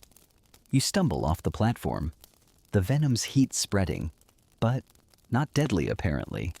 Shamash is in a forgiving mood. The crowd disperses, already bored, and the guard grunts, pointing you toward home. Your kilt's a muddy, scorpion-scented mess, and you're starting to smell like a mix of river silt, temple oil, and questionable life choices. You shuffle through the courtyard, dodging a vendor hawking clay figurines, and think back to the woman with the amulet in the courthouse. She'd probably have sweet-talked the scorpion into retirement. You overhear two men gossiping about a man stung for cursing a priest, who swelled up like a melon before recovering. The peculiar punishments of Mesopotamia are relentless, and you're learning they're as much about divine spectacle as they are about justice. The scorpion stings left you shaky, and you're wondering what's next: another fine, more labor, or something weirder, like wrestling a sacred snake. The day's fading, and Uruk's courts have a knack for surprises, like a sandstorm brewing just beyond the horizon. You're stumbling through Uruk's fading light, the clay tablet proclaiming cart disruptor, and the Shamash amulet clinking around your neck like a duet of disgrace. Your broken arm throbs like it's been cursed by a vengeful Babylonian spirit. Your whipped back stings as if it's been scoured by desert winds, and the branded cuneiform on your forearm burns alongside the fresh scorpion sting's fiery pulse. Your kilt, a muddy fig and scorpion-scented ruin, clings to you like a bad tavern bet, and the memory of that bizarre scorpion trial where a bug's bite decided your fate makes you question if Shamash is just messing with you now. You've endured a river ordeal, a public lashing, a silver fine you can't pay, a branding, canal-digging labor, an oath-breaking ritual, a priestly cleansing, a donkey cart parade, a goat trial, and a venomous sting. Now you're back in the courthouse, where the scribe's role in recording your every humiliation takes center stage, and you're bracing for a punishment as peculiar as the rest, though you're praying it's less painful than a scorpion's kiss. The courthouse's reed walls feel like an old, judgmental friend, the air thick with incense, and the faint whiff of your own misery. The judges are on their high bench, their bearded faces as stern as ever, but your eyes are drawn to the scribe at a low table, his stylus poised over a damp clay tablet. The head judge, his obsidian eyes glinting, announces that your persistent disruption requires a public accounting, and the scribe will read aloud your case record to ensure the city knows your shame. You're to stand silently as your punishments are cataloged, a living cautionary tale etched in clay. A mainstream fact grounds the moment Mesopotamian scribes, trained in cuneiform from childhood, were essential to legal systems, as seen in old Babylonian texts from around 1800 BCE. recording verdicts, fines, and rituals to preserve justice for posterity. You shift on the reed mat, your bare feet sticking to the floor, and wince as your broken arm jostles. The scribe, a wiry man with ink-stained fingers, clears his throat and begins reading, his voice a monotone drone that somehow makes your ordeal sound both epic and pathetic. He lists the river ordeal, the lashing, the fine, the branding, the canal labor, the oath-breaking ritual, the cleansing, the cart parade, the goat trial, and the scorpion sting. Each punishment punctuated by a pause that lets the crowd's murmurs sink in. The small audience, chewing sesame seeds and eyeing you like a market oddity, nods as if your suffering's a public service. Here's the quirky tidbit. Some scribes added flavor notes to records, like describing a defendant's grimace or a crowd's laughter, to make the tablets more vivid for future readers. Historians still argue whether these were artistic flourishes or just bureaucratic gossip, but you're not thrilled to be the subject of this literary experiment. The scribe's stylus hovers as he reads your latest charge, something about failing to uphold communal trust, and you're ordered to stand still while he finishes.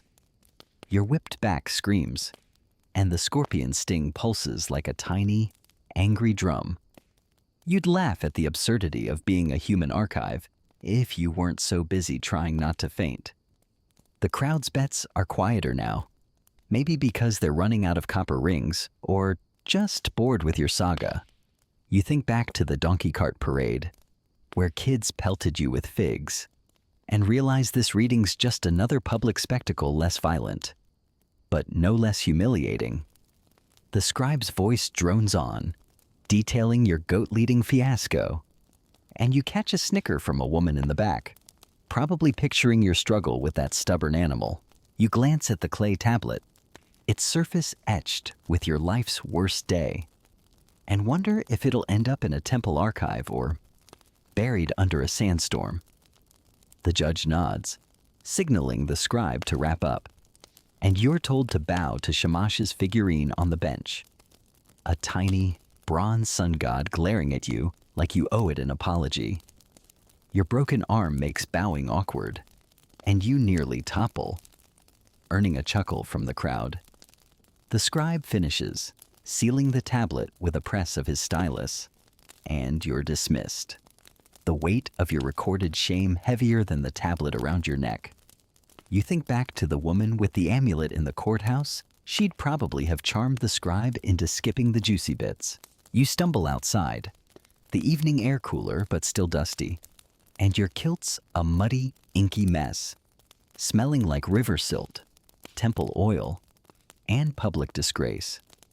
You dodge a vendor hawking clay seals, tempted to buy one just to throw it at the next judge. You overhear two men gossiping about a thief whose trial was recorded with such detail. It became a tavern story. The peculiar punishments of Mesopotamia are relentless, and you're learning they're as much about immortalizing your shame as they are about justice. The scribe's tablets left you feeling like a cuneiform footnote, your every misstep preserved for eternity. The day's fading, and you're wondering what's next: another fine, more labor, or something weirder, like reciting your crimes to a sacred bull. Uruk's courts have a knack for surprises, like a sandstorm brewing just beyond the horizon. You're shuffling through Uruk's twilight streets, the clay tablet etched with cart disruptor, and the Shamash amulet clanking around your neck like a duet of regret. Your broken arm throbs like it's been cursed by a Babylonian trickster. Your whipped back stings as if scoured by desert grit, and the branded cuneiform on your forearm pulses alongside the fading scorpion sting's fiery ache. Your kilt, a muddy fig and ink-stained catastrophe, clings to you like a soggy oath you can't break. You've endured a river ordeal, a public lashing, a silver fine you can't pay, a branding, canal-digging labor, an oath-breaking ritual, a priestly cleansing, a donkey cart parade, a goat trial, a scorpion sting, and a scribe's public reading of your every humiliation. Now, you're back in the courthouse, where the judges are about to reveal how nobles dodge punishments with loopholes. And you're bracing for a peculiar twist that's less about you and more about the elite's privilege. You're praying it's not as strange as facing a sacred bug. But Uruk's courts love a plot twist. The courthouse's reed walls feel like a familiar prison, the air thick with incense and the lingering scent of your own misery, river silt, temple oil, and a hint of goat. The judges sit on their high bench, their bearded faces as unyielding as ever. But there's a new figure, a nobleman in a fringed robe, his silver amulet gleaming like it cost more than your entire barley crop. The head judge, his obsidian eyes softer toward the noble, announces that your case, still tied to that vague cart-bumping fiasco, has been reassessed due to the noble's involvement. Apparently, the merchant you offended is his cousin, and the noble's here to mediate. A mainstream fact grounds the seen Mesopotamian legal systems, as seen in texts like the Code of Hammurabi from 1754 BCE, often allowed elites to bypass harsh punishments through wealth, influence, or temple donations, leaving commoners like you to bear the brunt. You stand on the reed mat, your bare feet sticking to the floor, and wince as your broken arm jostles. The noble steps forward, his voice smooth as polished bronze, claiming the cart incident was a misunderstanding and offering to pay a fine on your behalf, silver shekels. Naturally, which he produces from a leather pouch with a flourish. The crowd, smaller but nosier than before, murmurs, some nodding approval, others muttering about favoritism. You're not sure whether to be grateful or furious, but the sting of your whipped back leans toward the latter. Here's the quirky tidbit: some nobles escaped punishment by dedicating a slave to a temple, essentially trading a person for their own freedom. Historians still argue whether this was a genuine act of piety or just a slick way to dodge justice while looking devout. The judge accepts the noble's payment, and you're fine. Those 10 shekels you couldn't scrape together is wiped clean. You'd cheer if you weren't so battered and suspicious. The catch comes fast. You're to perform a gesture of gratitude by publicly thanking the noble in the market square, a humiliating nod to his generosity. You'd roll your eyes, but your energy's spent on not collapsing.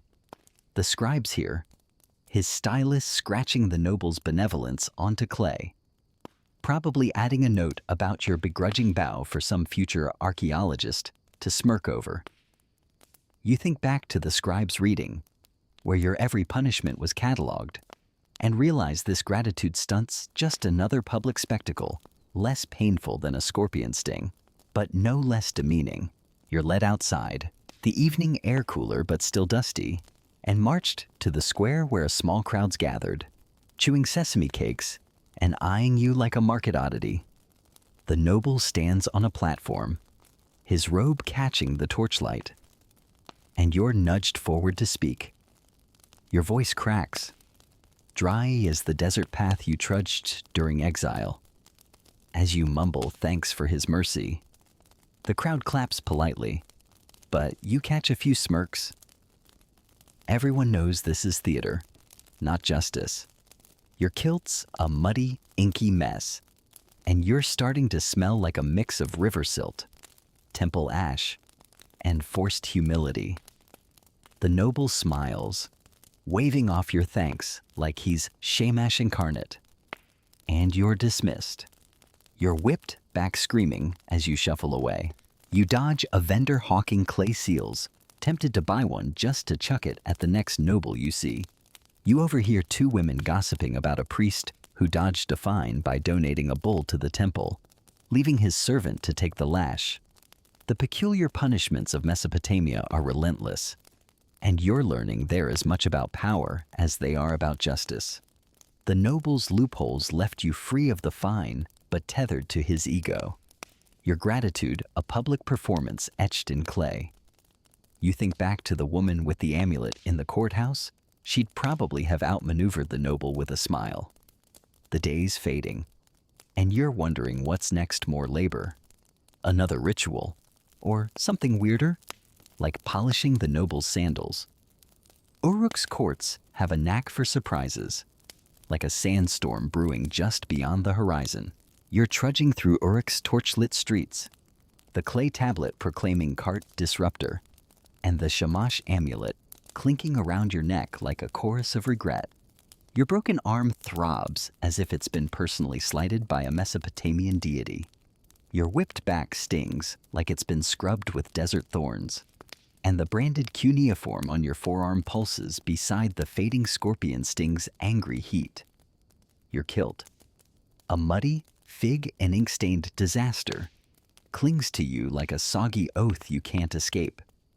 And the memory of thanking that smug noble in the market square, his silver shekels wiping your fine but not your humiliation, burns hotter than your wounds. You've endured a river ordeal, a public lashing, a silver fine, a branding, canal-digging labor, an oath-breaking ritual, a priestly cleansing, a donkey cart parade, a goat trial, a scorpion sting, a scribe's public reading, and a noble's loophole. Now, you're back in the courthouse, where the judges are about to unveil punishments tailored for women, and you're bracing for a peculiar twist that hits close to home. Though you're praying it's less bizarre than wrestling a sacred bug. The courthouse's reed walls feel like a dusty old grudge, the air thick with incense, and the sour whiff of your own misery: river silt, temple oil, and a hint of forced gratitude. The judges sit on their high bench, their bearded faces as stern as ever. But there's a new tension in the room. A woman stands beside you, her linen dress frayed but cleaner than your kilt. Accused of defiant conduct, maybe she argued with her husband or sold barley at the wrong price. The head judge, his obsidian eyes narrowing, holds a clay tablet and declares her case mirrors yours. But her punishment will reflect her gender. A mainstream fact grounds the scene: Mesopotamian legal codes, like the Code of Hammurabi from 754 BCE, often impose gendered punishments, with women facing penalties like public shaming or confinement for crimes like adultery or disrespect, reflecting a society where gender roles were rigidly enforced. You shift on the reed mat, your bare feet sticking to the floor, and wince as your broken arm jostles. The judge explains the woman's sentence. She'll be confined to her home for a month, forbidden from market visits, and forced to wear a veil marked with cuneiform for disobedience. The crowd, smaller but nosier, murmurs, some nodding approval, others whispering about her family's shame. You're not sure whether to feel relieved or guilty. Your punishments have been brutal, but public. Hers are private but suffocating. Here's the quirky tidbit: some women's punishments included ritual weaving, where they had to spin wool for temple offerings, symbolizing domestic submission. Historians still argue whether this was a genuine reform effort or just a way to keep women out of sight. But the woman's clenched jaw suggests she's not thrilled either way. The scribe's here, his stylus scratching her sentence onto clay, probably adding a note about her defiant glare for some future archaeologist to ponder.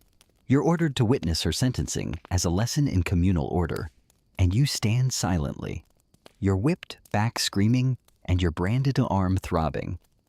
The woman's escorted out, her head high despite the verdict, and you're left wondering if she'll fare better than you. The judge turns to you, announcing a secondary punishment. For your role in the cart-bumping saga, you'll carry a clay jar of water to the woman's home daily. A public reminder of your shared disruption. You'd roll your eyes, but your energy's spent on not collapsing. The crowd snickers, and you hear someone bet a copper ring you'll spill the water before noon tomorrow. You're dismissed, stumbling outside where the evening air's cooler but still dusty. Your kilt's a muddy, inky mess, smelling like river silt, temple ash, and public disgrace. The jar's heavy, banging against your amulet and tablet, and you wince as it jostles your broken arm. You think back to the donkey cart parade, where kids pelted you with figs, and realize this water-carrying duty's just another spectacle less violent, but no less humiliating. You dodge a vendor hawking clay seals, tempted to buy one just to chuck it at the next judge. You overhear two men gossiping about a woman sentenced to weave for a temple after arguing with a priest. Her hands now calloused from endless spinning. The peculiar punishments of Mesopotamia are relentless, and you're learning they're as much about control as they are about justice. You shuffle toward the woman's home, the jar sloshing like it's mocking your unsteady gait. The streets are quieter, torches flickering against mud brick walls. But the weight of your punishments, physical and social, feels heavier than the clay around your neck. You think back to the woman with the amulet in the courthouse. She'd probably have negotiated a lighter sentence with a smile. The gendered punishments hit hard, and you're starting to see how Uruk's courts twist justice to fit the offender's place in the world. The day's fading, and you're wondering what's next: more labor, another ritual, or something weirder, like delivering water to a sacred bull. Uruk's courts have a knack for surprises, like a sandstorm brewing just beyond the horizon. You're trudging through Uruk's torch-lit alleys, the clay tablet etched with cart disruptor and the shamash amulet clanking around your neck like a duet of misfortune. Your broken arm throbs as if it's been cursed by a Mesopotamian trickster. Your whipped back stings like it's been scrubbed with desert sand, and the branded cuneiform on your forearm pulses beside the scorpion sting's fading fire. Your kilt, a muddy, fig and ink-stained catastrophe, clings to you like a soggy vow you can't escape, and the weight of the clay water jar you're carrying for that defiant woman's punishment feels like a ziggurat on your shoulder. You've endured a river ordeal, a public lashing, a silver fine, a branding, canal-digging labor, an oath-breaking ritual, a priestly cleansing, a donkey cart parade, a goat trial, a scorpion sting, a scribe's reading, a noble's loophole, and a gendered sentence. Now, you're headed to a temple courtyard for a peculiar punishment tied to disrespecting sacred altars. And you're bracing for something as strange as hauling water or dodging sacred bugs, though you're praying it's less humiliating than your last market square show. The courtyard's a dimly lit patch beside a mud brick temple, its walls etched with sun motifs that glint under flickering torches. A small crowd's gathered, chewing sesame seeds and whispering bets on your next misstep. A guard, his spear shining like it's ready to star in a bard's tale, nudges you toward a low altar where a priest of Shamash stands, his fringed robe catching the firelight. He's holding a clay tablet, and his voice booms, announcing you've been accused of tarnishing sacred harmony by disrupting a temple offering during your cart-bumping chaos. Apparently, your blunder offended Shamash's altar, and now you owe a sacred fine. A mainstream fact grounds the scene Mesopotamian legal codes, like the Code of Hammurabi from 1754 BCE, imposed heavy penalties for disrespecting temples, often requiring offerings or labor to restore divine favor.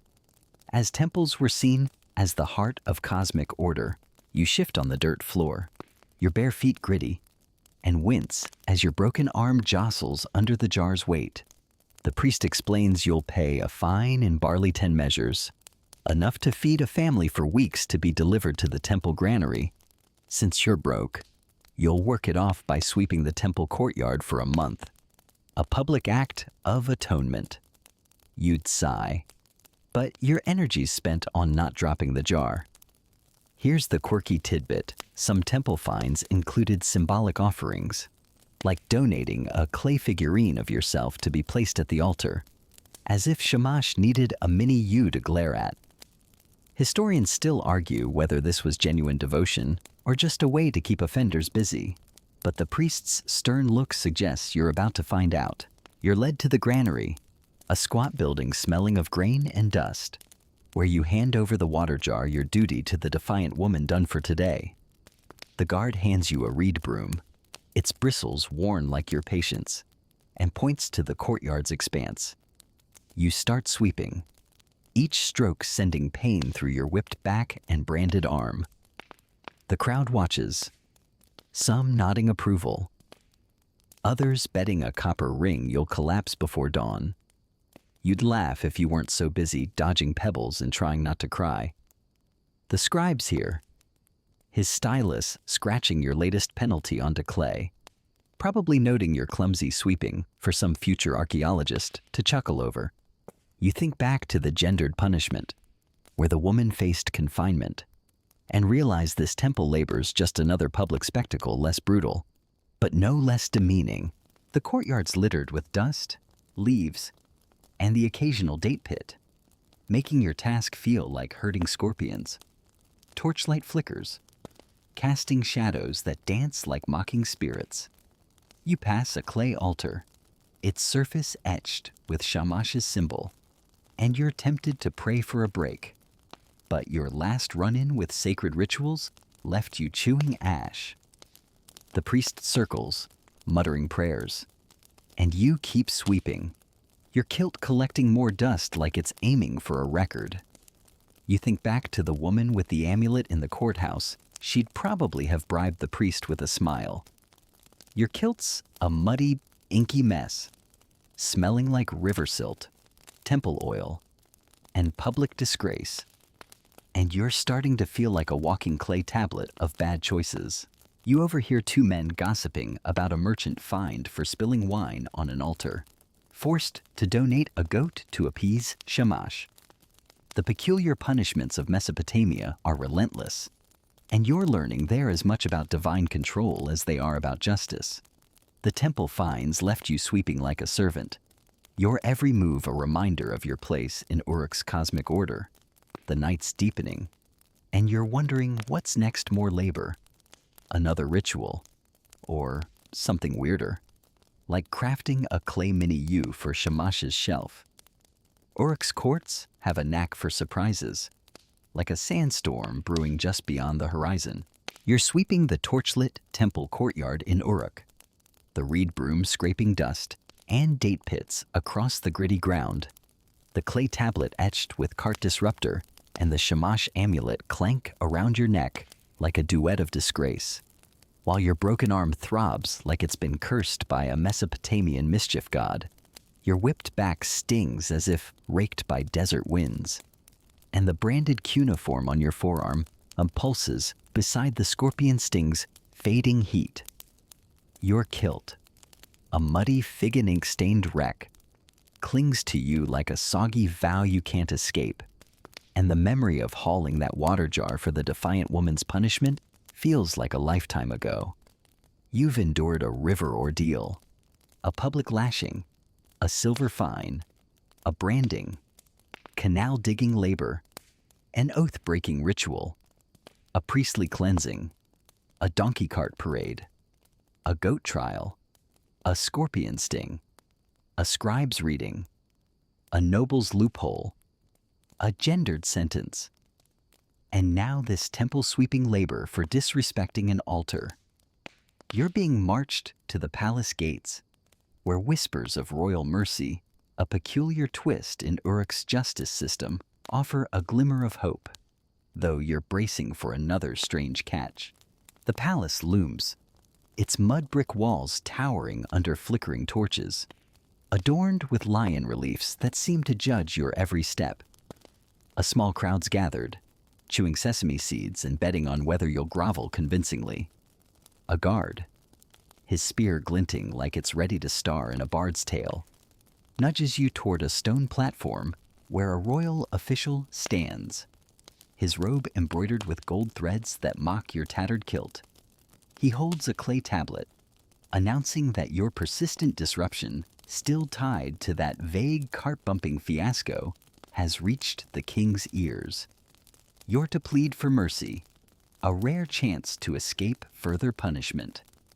A mainstream fact grounds the scene Mesopotamian kings, as seen in texts like the Code of Hammurabi from 1754 BCE, occasionally granted pardons to demonstrate divine benevolence, often for minor offenders, to reinforce their role as intermediaries between gods and people. You shift on the dusty platform, your bare feet gritty, and wince as your broken arm jostles. The official explains you'll kneel before a royal seal, swear loyalty to the king, and offer a public apology for your crimes. If your plea's convincing, you might walk free minus the tablet and amulet. You're not sure whether to feel hopeful or skeptical, but the sting of your whipped back leans toward the latter. Here's the quirky tidbit, some mercy pleas. Required offenders to kiss the king's seal, a clay disc stamped with his emblem, as a symbolic submission to royal authority. Historians still argue whether this was genuine clemency or just a way to boost the king's ego.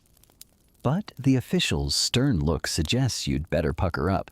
You're handed a reed to scratch your apology onto a clay tablet, your shaky cuneiform looking like a child's doodle thanks to your broken arm. The crowd murmurs, and you hear someone bet a copper ring you'll misspell Shamash. You'd laugh if you weren't so busy trying not to faint. You kneel, the ground hard against your knees, and mumble an apology, your voice cracking like a dropped jug. The seal's cold against your lips, and you feel like you're starring in a divine soap opera. The scribe's here, his stylus scratching your plea onto clay, probably noting your clumsy kneel for some future archaeologist to chuckle over. You think back to the temple sweeping, where you dodge date pits like a reluctant hero, and realize this mercy plea's just another public spectacle less painful, but no less humbling. The official nods, inspecting your tablet, and declares your plea adequate. The crowd claps politely, but you catch a few smirks. They know this is theater, not justice.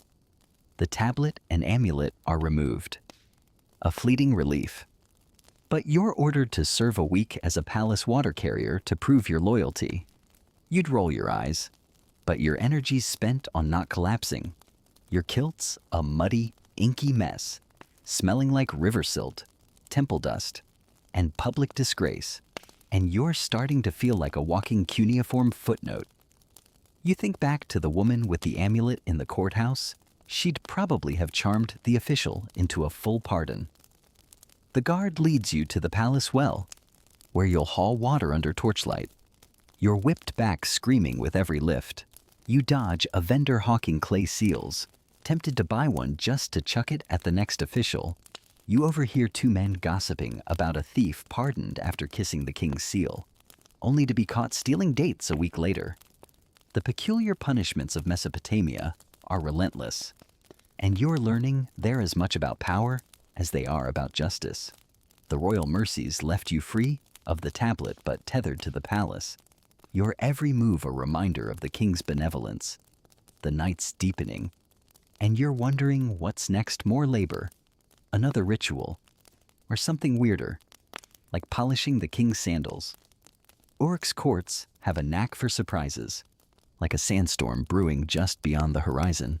You're hauling a clay jar of water through Uruk's moonlit palace grounds, the weight tugging at your broken arm like a Mesopotamian demon with a grudge. Your whipped back stings as if it's been raked by desert thorns, and the branded cuneiform on your forearm pulses beside the scorpion sting's fading heat. Your kilt, a muddy, fig and ink-stained disaster, clings to you like a soggy curse, and the memory of kissing the king's seal for royal mercy, only to be sentenced to a week of water-carrying burns hotter than your wounds. You've endured a river ordeal, a public lashing, a silver fine, a branding, canal-digging labor, an oath-breaking ritual, a priestly cleansing, a donkey cart parade, a goat trial, a scorpion sting, a scribe's reading, a noble's loophole, a gendered sentence, a temple fine, and a royal pardon with strings attached. Now, you're back in the market square, where a peculiar punishment community shaming awaits, and you're bracing for a public ordeal, as strange as dodging sacred bugs or hauling water for a defiant woman. The square's quieter under the stars, torches casting flickering shadows on mud brick stalls. A small crowd's gathered, chewing sesame seeds and betting on your next humiliation. A guard, his spear glinting like it's ready to star in a bard's tale, nudges you toward a wooden platform where a junior official stands. His robe less ornate, but no less intimidating. He holds a clay tablet, announcing you've been sentenced to community shaming for lingering disruption, that cart-bumping fiasco that's haunted you like a persistent sand flea. You're to stand in the square for a day, open to public scorn, to reinforce communal harmony. A mainstream fact grounds the scene: Mesopotamian legal systems, as seen in old Babylonian texts from around 1800 BCE, used community shaming to ostracize minor offenders, leveraging social pressure to enforce compliance without physical punishment. You shift on the platform, your bare feet gritty, and wince as your broken arm protests the jar's weight. The official ties a new clay tablet around your neck, etched with disruptor of peace, replacing the old cart disruptor, but no less heavy. The crowd murmurs, some nodding approval, others whispering about your family's shame. You're not sure whether to feel relieved or mortified. Your punishments have been brutal, but this one's a slow burn, relying on glares and gossip. Here's the quirky tidbit: some shaming sentences required offenders to wear noise charms, small bells that jingled with every step, alerting the community to their presence. Historians still argue whether this was a genuine deterrent or just a way to make daily life a noisy nightmare. But you're grateful no bells are involved yet. The guard steps back, and the crowd's scrutiny begins. A vendor pauses his sesame cake sales to point, muttering about your cart-bumping blunder. A child runs by, chanting peace disruptor like it's a new game, and you'd glare if you weren't so busy trying not to collapse. You think back to the donkey cart parade, where kids pelted you with figs, and realize this shaming's just another public spectacle, less violent, but no less soul-crushing. The scribe's here, perched on a stool, his stylus scratching your latest disgrace onto clay, probably noting the child's chant for some future archaeologist to smirk over. You're tempted to wave, but your branded arms too sore, and your whipped back's staging its own rebellion. The night air's cooler, but the crowd's stares feel like a second sun. A woman in the back whispers to her friend loud enough for you to hear about how your family's barley field will suffer from the gossip. You'd laugh at the absurdity if your kilt wasn't collecting more dust and your pride wasn't somewhere in the Euphrates. You think back to the woman with the amulet in the courthouse. She'd probably have turned the crowd's jeers into applause. The official circles, ensuring you stay put. And you stand there, the tablet banging against your chest like a cuneiform drum. You overhear a man bet a copper ring that you'll cry by dawn, and you're determined to prove him wrong, though your stinging back's not helping. The square empties as the night deepens, but a few stragglers linger, their glares sharper than any scorpion sting. You pass the time counting stars, wondering if Shamash is watching or just taking a divine nap. You think back to the royal mercy, where you kissed the king's seal, and realize this shaming's just another way to make justice visible, your shame a lesson for every passerby. Your kilt's a muddy, inky mess, smelling like river silt, temple dust, and public disgrace. And you're starting to feel like a walking clay tablet of bad choices. You overhear two men gossiping about a thief shamed for stealing dates, now avoided by every vendor in Uruk. The peculiar punishments of Mesopotamia are relentless. And you're learning they're as much about social control as they are about justice. You stand through the night, the tablet and amulet weighing you down, and wonder what's next: more labor, another ritual, or something weirder, like chanting apologies to a sacred bull. The shamings left you feeling like a pariah, your every step a reminder of Uruk's watchful eyes. The day's looming, and Uruk's courts have a knack for surprises, like a sandstorm brewing just beyond the horizon. You're standing on the wooden platform in Uruk's moonlit market square, the clay tablet etched with disruptor of peace and the shamash amulet clinking around your neck like a mournful chime. Your broken arm throbs as if it's been cursed by a Babylonian trickster. Your whipped back stings like it's been scoured by desert sand, and the branded cuneiform on your forearm pulses beside the scorpion sting's lingering heat. Your kilt, a muddy, fig and ink-stained ruin, clings to you like a soggy oath, and the weight of the crowd's glares from the community, shaming though now faded to a few stragglers, feels heavier than the tablet itself.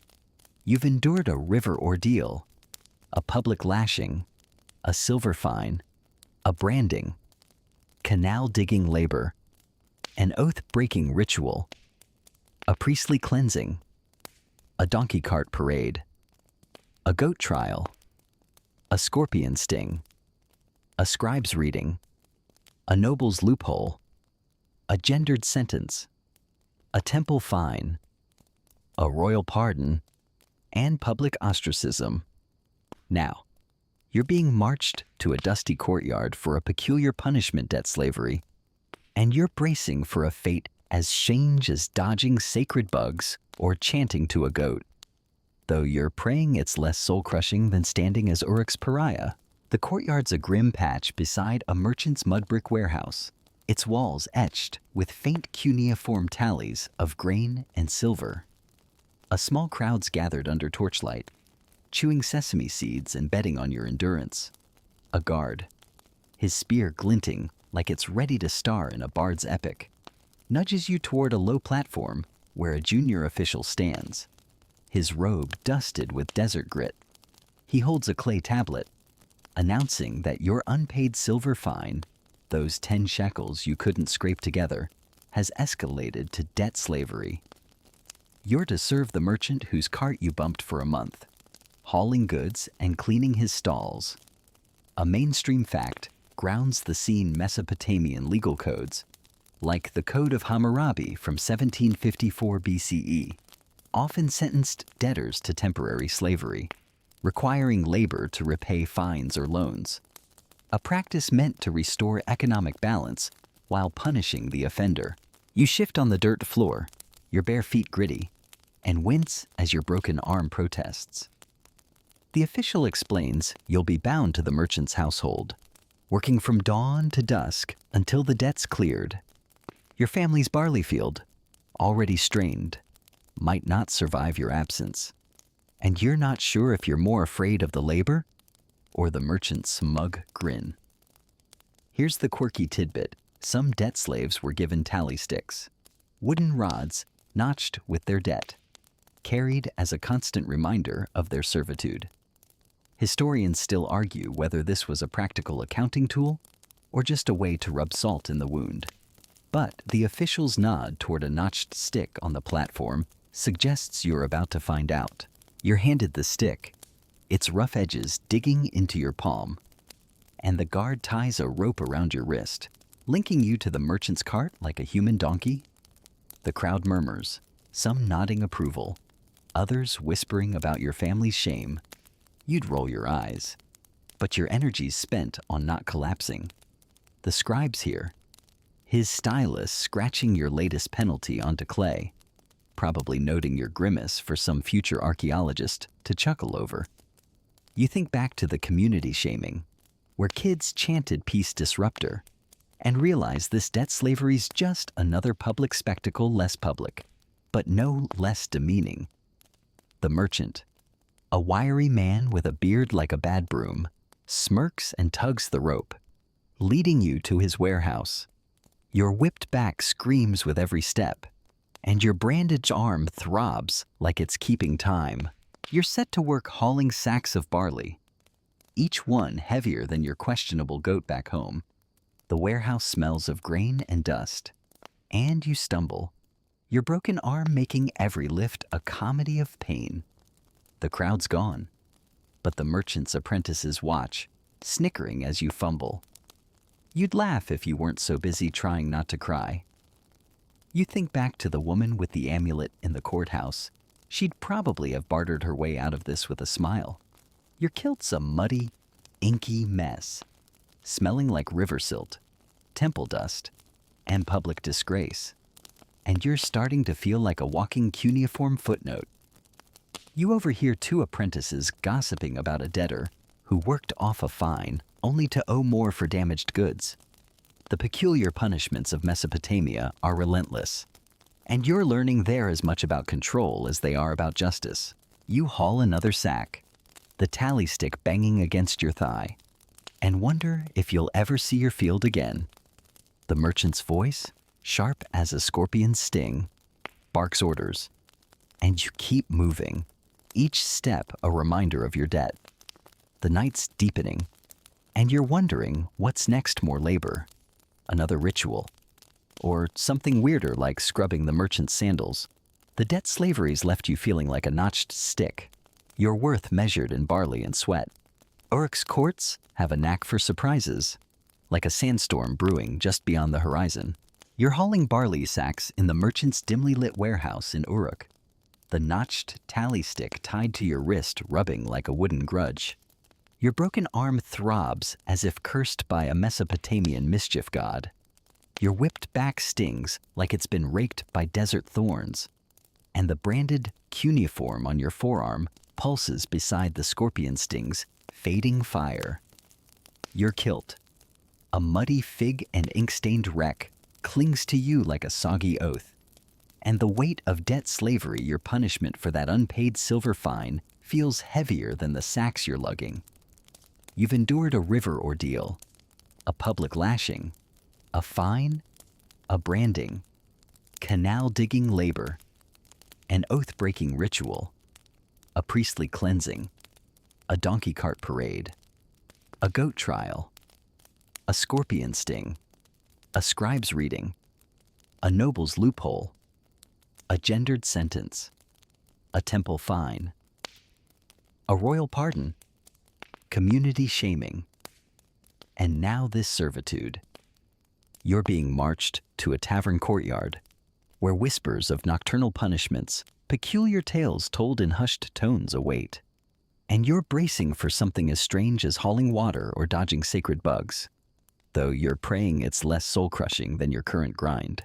The courtyard's a torchlit patch beside a bustling tavern, its mud brick walls echoing with laughter and the clink of clay mugs. A small crowd's gathered, sipping barley beer and betting on your next ordeal. A guard, his spear glinting like it's ready to star in a bard's epic, nudges you toward a low platform where a junior official stands, his robe dusted with tavern grit. He holds a clay tablet, announcing you're to face a nighttime atonement for disturbing communal peace still tied to that cart-bumping fiasco that's haunted you like a persistent sand flea. You're to recite a public apology under the stars, a ritual to appease Shamash's nocturnal gaze. A mainstream fact grounds the scene. Mesopotamian legal systems, as seen in old Babylonian texts from around 1800 BCE, occasionally used nighttime rituals to reinforce divine oversight, believing the gods judged more keenly in darkness. When mortal eyes were less watchful, you shift on the dirt floor, your bare feet gritty, and wince as your broken arm jostles the tally stick. The official hands you a clay tablet with your apology etched in cuneiform, which you're to read aloud to the tavern crowd.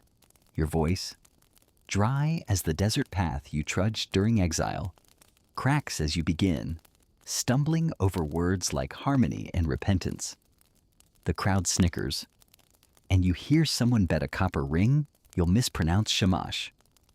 You'd roll your eyes, but your energy's spent on not collapsing.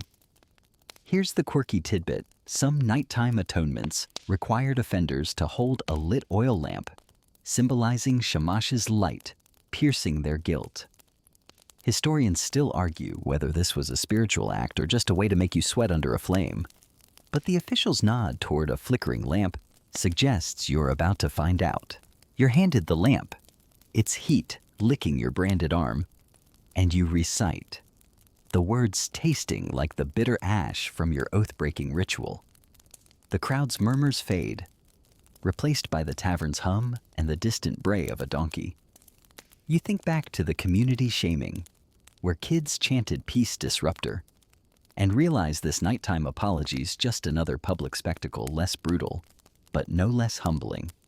The scribe's here, perched on a stool, his stylus scratching your latest disgrace onto clay, probably noting your shaky voice for some future archaeologist to chuckle over. Your whipped back screams as you hold the lamp steady, and your kilt, a muddy, inky mess, smells like river silt, temple dust, and public disgrace. You think back to the woman with the amulet in the courthouse. She'd probably have turned this into a poetic performance. The official nods, declaring your atonement sufficient.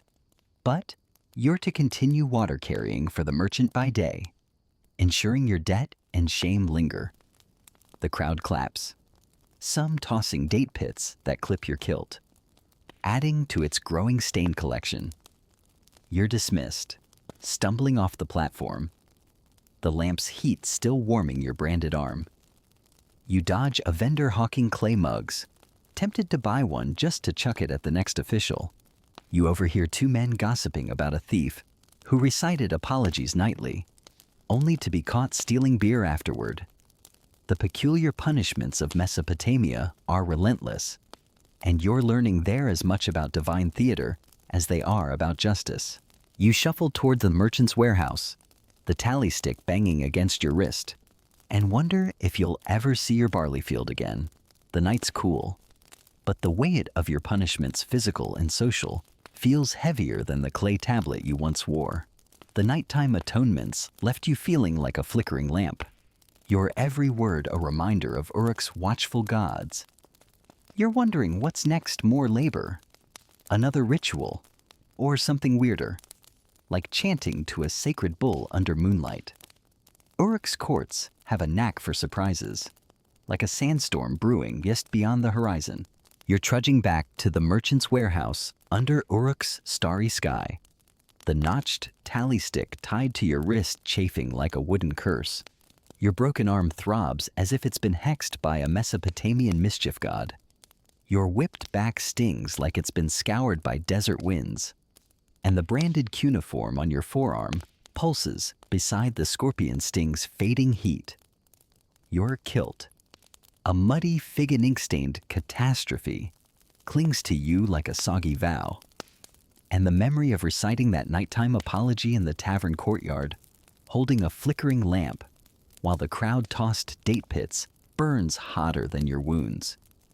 You've endured a river ordeal, a public lashing, a silver fine, a branding, canal-digging labor, an oath-breaking ritual, a priestly cleansing, a donkey cart parade, a goat trial, a scorpion sting, a scribe's reading, a noble's loophole, a gendered sentence, a temple fine, a royal pardon, community shaming, debt slavery, and a nocturnal atonement.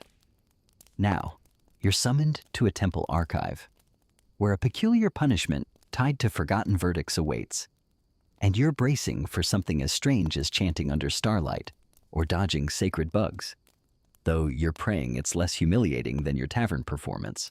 The archive's a dimly lit chamber within a mud-brick temple, its walls lined with shelves of clay tablets, their cuneiform glinting under torchlight. A small crowd's gathered, mostly scribes and temple aides, sipping barley beer and whispering bets on your next ordeal. A guard, his spear shining like it's ready to star in a bard's epic, nudges you toward a low table where a senior scribe stands, his robe dusted with clay. He holds a cracked tablet, announcing you're to reconcile forgotten verdicts for your lingering disruption, that cart-bumping fiasco that's haunted you like a persistent sand flea. You're to transcribe ancient, crumbling tablets onto fresh clay, preserving lost laws as penance. A mainstream fact grounds the scene Mesopotamian archives, as seen in old Babylonian records from around 1800 BCE, stored thousands of legal tablets, some detailing obscure verdicts that shaped later codes like Hammurabi's, ensuring justice's continuity through written memory. You shift on the dirt floor, your bare feet gritty, and wince as your broken arm jostles the tally stick. The scribe hands you a stylus and a damp clay tablet, instructing you to copy a verdict about a thief fined for stealing dates centuries ago. Your cuneiform's shaky, thanks to your arm, and the stylus feels like a reed from a bad dream. The crowd murmurs, some nodding approval, others betting a copper ring you'll smudge the clay. You'd roll your eyes, but your energy's spent on not collapsing. Here's the quirky tidbit: some archive punishments required offenders to chant the verdicts aloud, as if the gods needed an oral recap. Historians still argue whether this was a spiritual act or just a way to bore the guilty into submission, but the scribe's stern look suggests you're lucky to be writing, not chanting. You start scratching, each wedge a jolt of pain through your whipped back and branded arm. The tablet's text is faint, its clay crumbling like your dignity, and you squint to make out words like restitution and barley. The archive smells of dust and oil, and you're tempted to sneeze, but the scribe's glare keeps you focused. You think back to the nighttime atonement, where you held that lamp like a nervous firefly, and realize this transcription's just another public spectacle, less loud, but no less humbling. A junior scribe watches, correcting your wobbly wedges, and you're pretty sure he's noting your smudges for some future archaeologist to chuckle over. The crowd's bets fade, replaced by the scratch of styli and the hum of temple prayers. You finish one tablet, your hand cramping like it's staging its own rebellion, and the scribe hands you another. This one about a woman shamed for false testimony. You think back to the woman with the amulet in the courthouse. She'd probably have transcribed with flair, not fumbles. Your kilt's a muddy, inky mess, smelling like river silt, temple dust, and public disgrace, and you're starting to feel like a walking cuneiform footnote. You overhear two aides gossiping about a scribe punished for smudging a royal verdict, forced to copy laws for a year. The peculiar punishments of Mesopotamia are relentless, and you're learning they're as much about preserving order as they are about justice.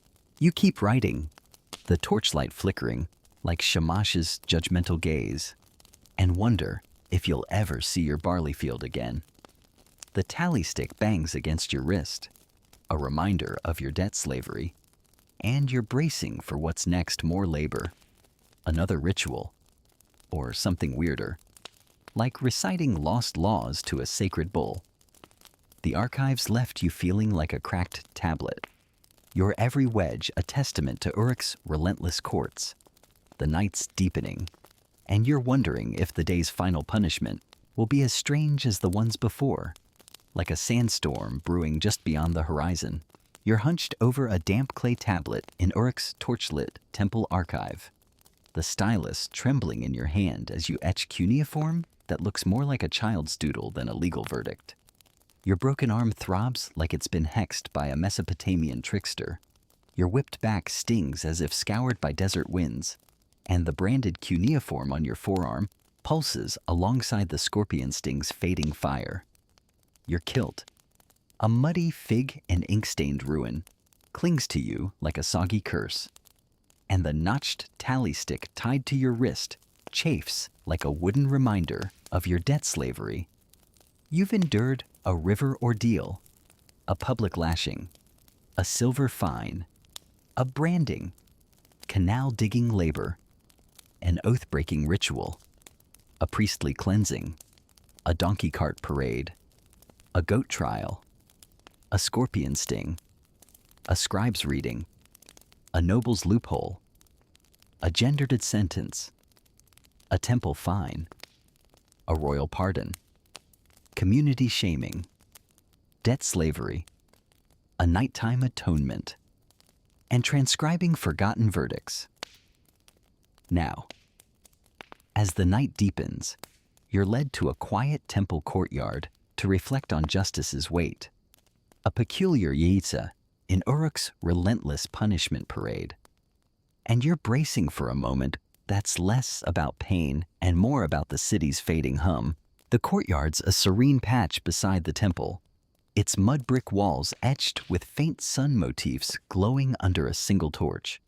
No crowds gathered, no sesame chewing betters. No whispering scribes, just a lone priest of Shamash, his fringed robe catching the starlight. A guard, his spear less menacing in the quiet, nudges you toward a stone bench where the priest waits, holding a clay tablet etched with a prayer. He announces this is no punishment, but a moment of balance, a chance to contemplate your journey through Uruk's justice system for disrupting communal peace, that cart-bumping fiasco that's haunted you like a stubborn sand flea. A mainstream fact grounds the scene: Mesopotamian legal systems, as seen in Old Babylonian texts from around 1800 BCE, occasionally included reflective rituals, allowing offenders to meditate on their actions to restore harmony with the gods and community. You sit on the bench, your bare feet cool against the stone, and wince as your broken arm shifts. The priest hands you the tablet, instructing you to read the prayer silently, a plea for Shamash's guidance in upholding truth. Your eyes trace the cuneiform, blurry from exhaustion, and you're grateful there's no crowd to bet on your pronunciation. Here's the quirky tidbit: some reflective rituals required offenders to sleep beside an altar, believing dreams revealed divine forgiveness. Historians still argue whether this was genuine spiritual practice or just a way to make you feel watched by the gods. But the priest's calm nod suggests you're lucky to be awake. You'd laugh if you weren't so battered. Your whipped back and branded arm a chorus of complaints. The courtyard's silence is profound, broken only by the distant hum of Uruk's night tavern laughter, a donkey's bray, the rustle of date palms. You think back to the nighttime atonement, where you held that lamp like a nervous firefly, and realize this reflection's a rare pause, less about spectacle and more about meaning. The scribe's absent, no stylus scratching your thoughts onto clay, and you're oddly relieved your weary musings won't be a footnote for some future archaeologist to smirk over. You trace the prayer's wedges, words like balance and light standing out, and wonder if Shamash is listening or just napping under the stars. Your kilt's a muddy, inky mess, smelling like river silt, temple dust, and public disgrace. But in this quiet, it feels less heavy. You think back to the woman with the amulet in the courthouse. She'd probably have turned this moment into poetry. Your journey flashes by the river's cold grip, the whip's bite, the scorpion's sting, the noble's smirk, the goat's stubborn tug. Each punishment was a lesson, not just for you but for Uruk, a city obsessed with visible justice. You're not sure if you're wiser or just exhausted, but the weight of your tally stick feels lighter, as if the stars are sharing the load. You overhear a distant tavern song, a bard crooning about a hero's triumph, and wish you could trade places. At least heroes don't sweep courtyards or dodge figs. The peculiar punishments of Mesopotamia have been relentless, and you're learning they're as much about shaping the city as they are about justice. The priest nods, signaling your reflections done, and you're dismissed, free to shuffle home though your debt slavery lingers. The night's cool, the stars a silent witness, and you wonder if tomorrow holds more labor. Another ritual, or something weirder, like praying to a sacred bull. Uruk's courts have a knack for surprises, but for now, the city's quiet, and you're grateful for the pause. Wind down. As you leave the temple courtyard, the stars above Uruk soften, their light a gentle whisper against the night's deep velvet.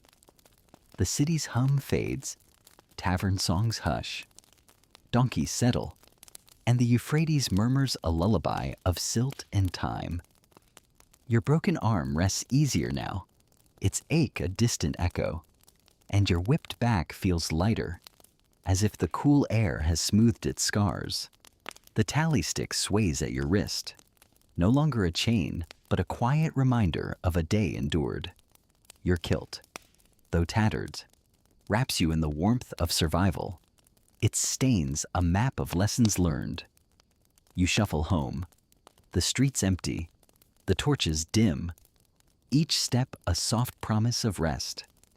The gods, perhaps even Shamash, seem to pause, their gaze less stern, their justice a shadow fading into dawn. You're not a hero, not a scribe, just a soul who faced Uruk's peculiar trials and walked away. Your straw mat waits, simple but yours, and as you sink into its embrace, the world quiets, the stars blur, and sleep, like a gentle river, carries you home. Sweet dreams.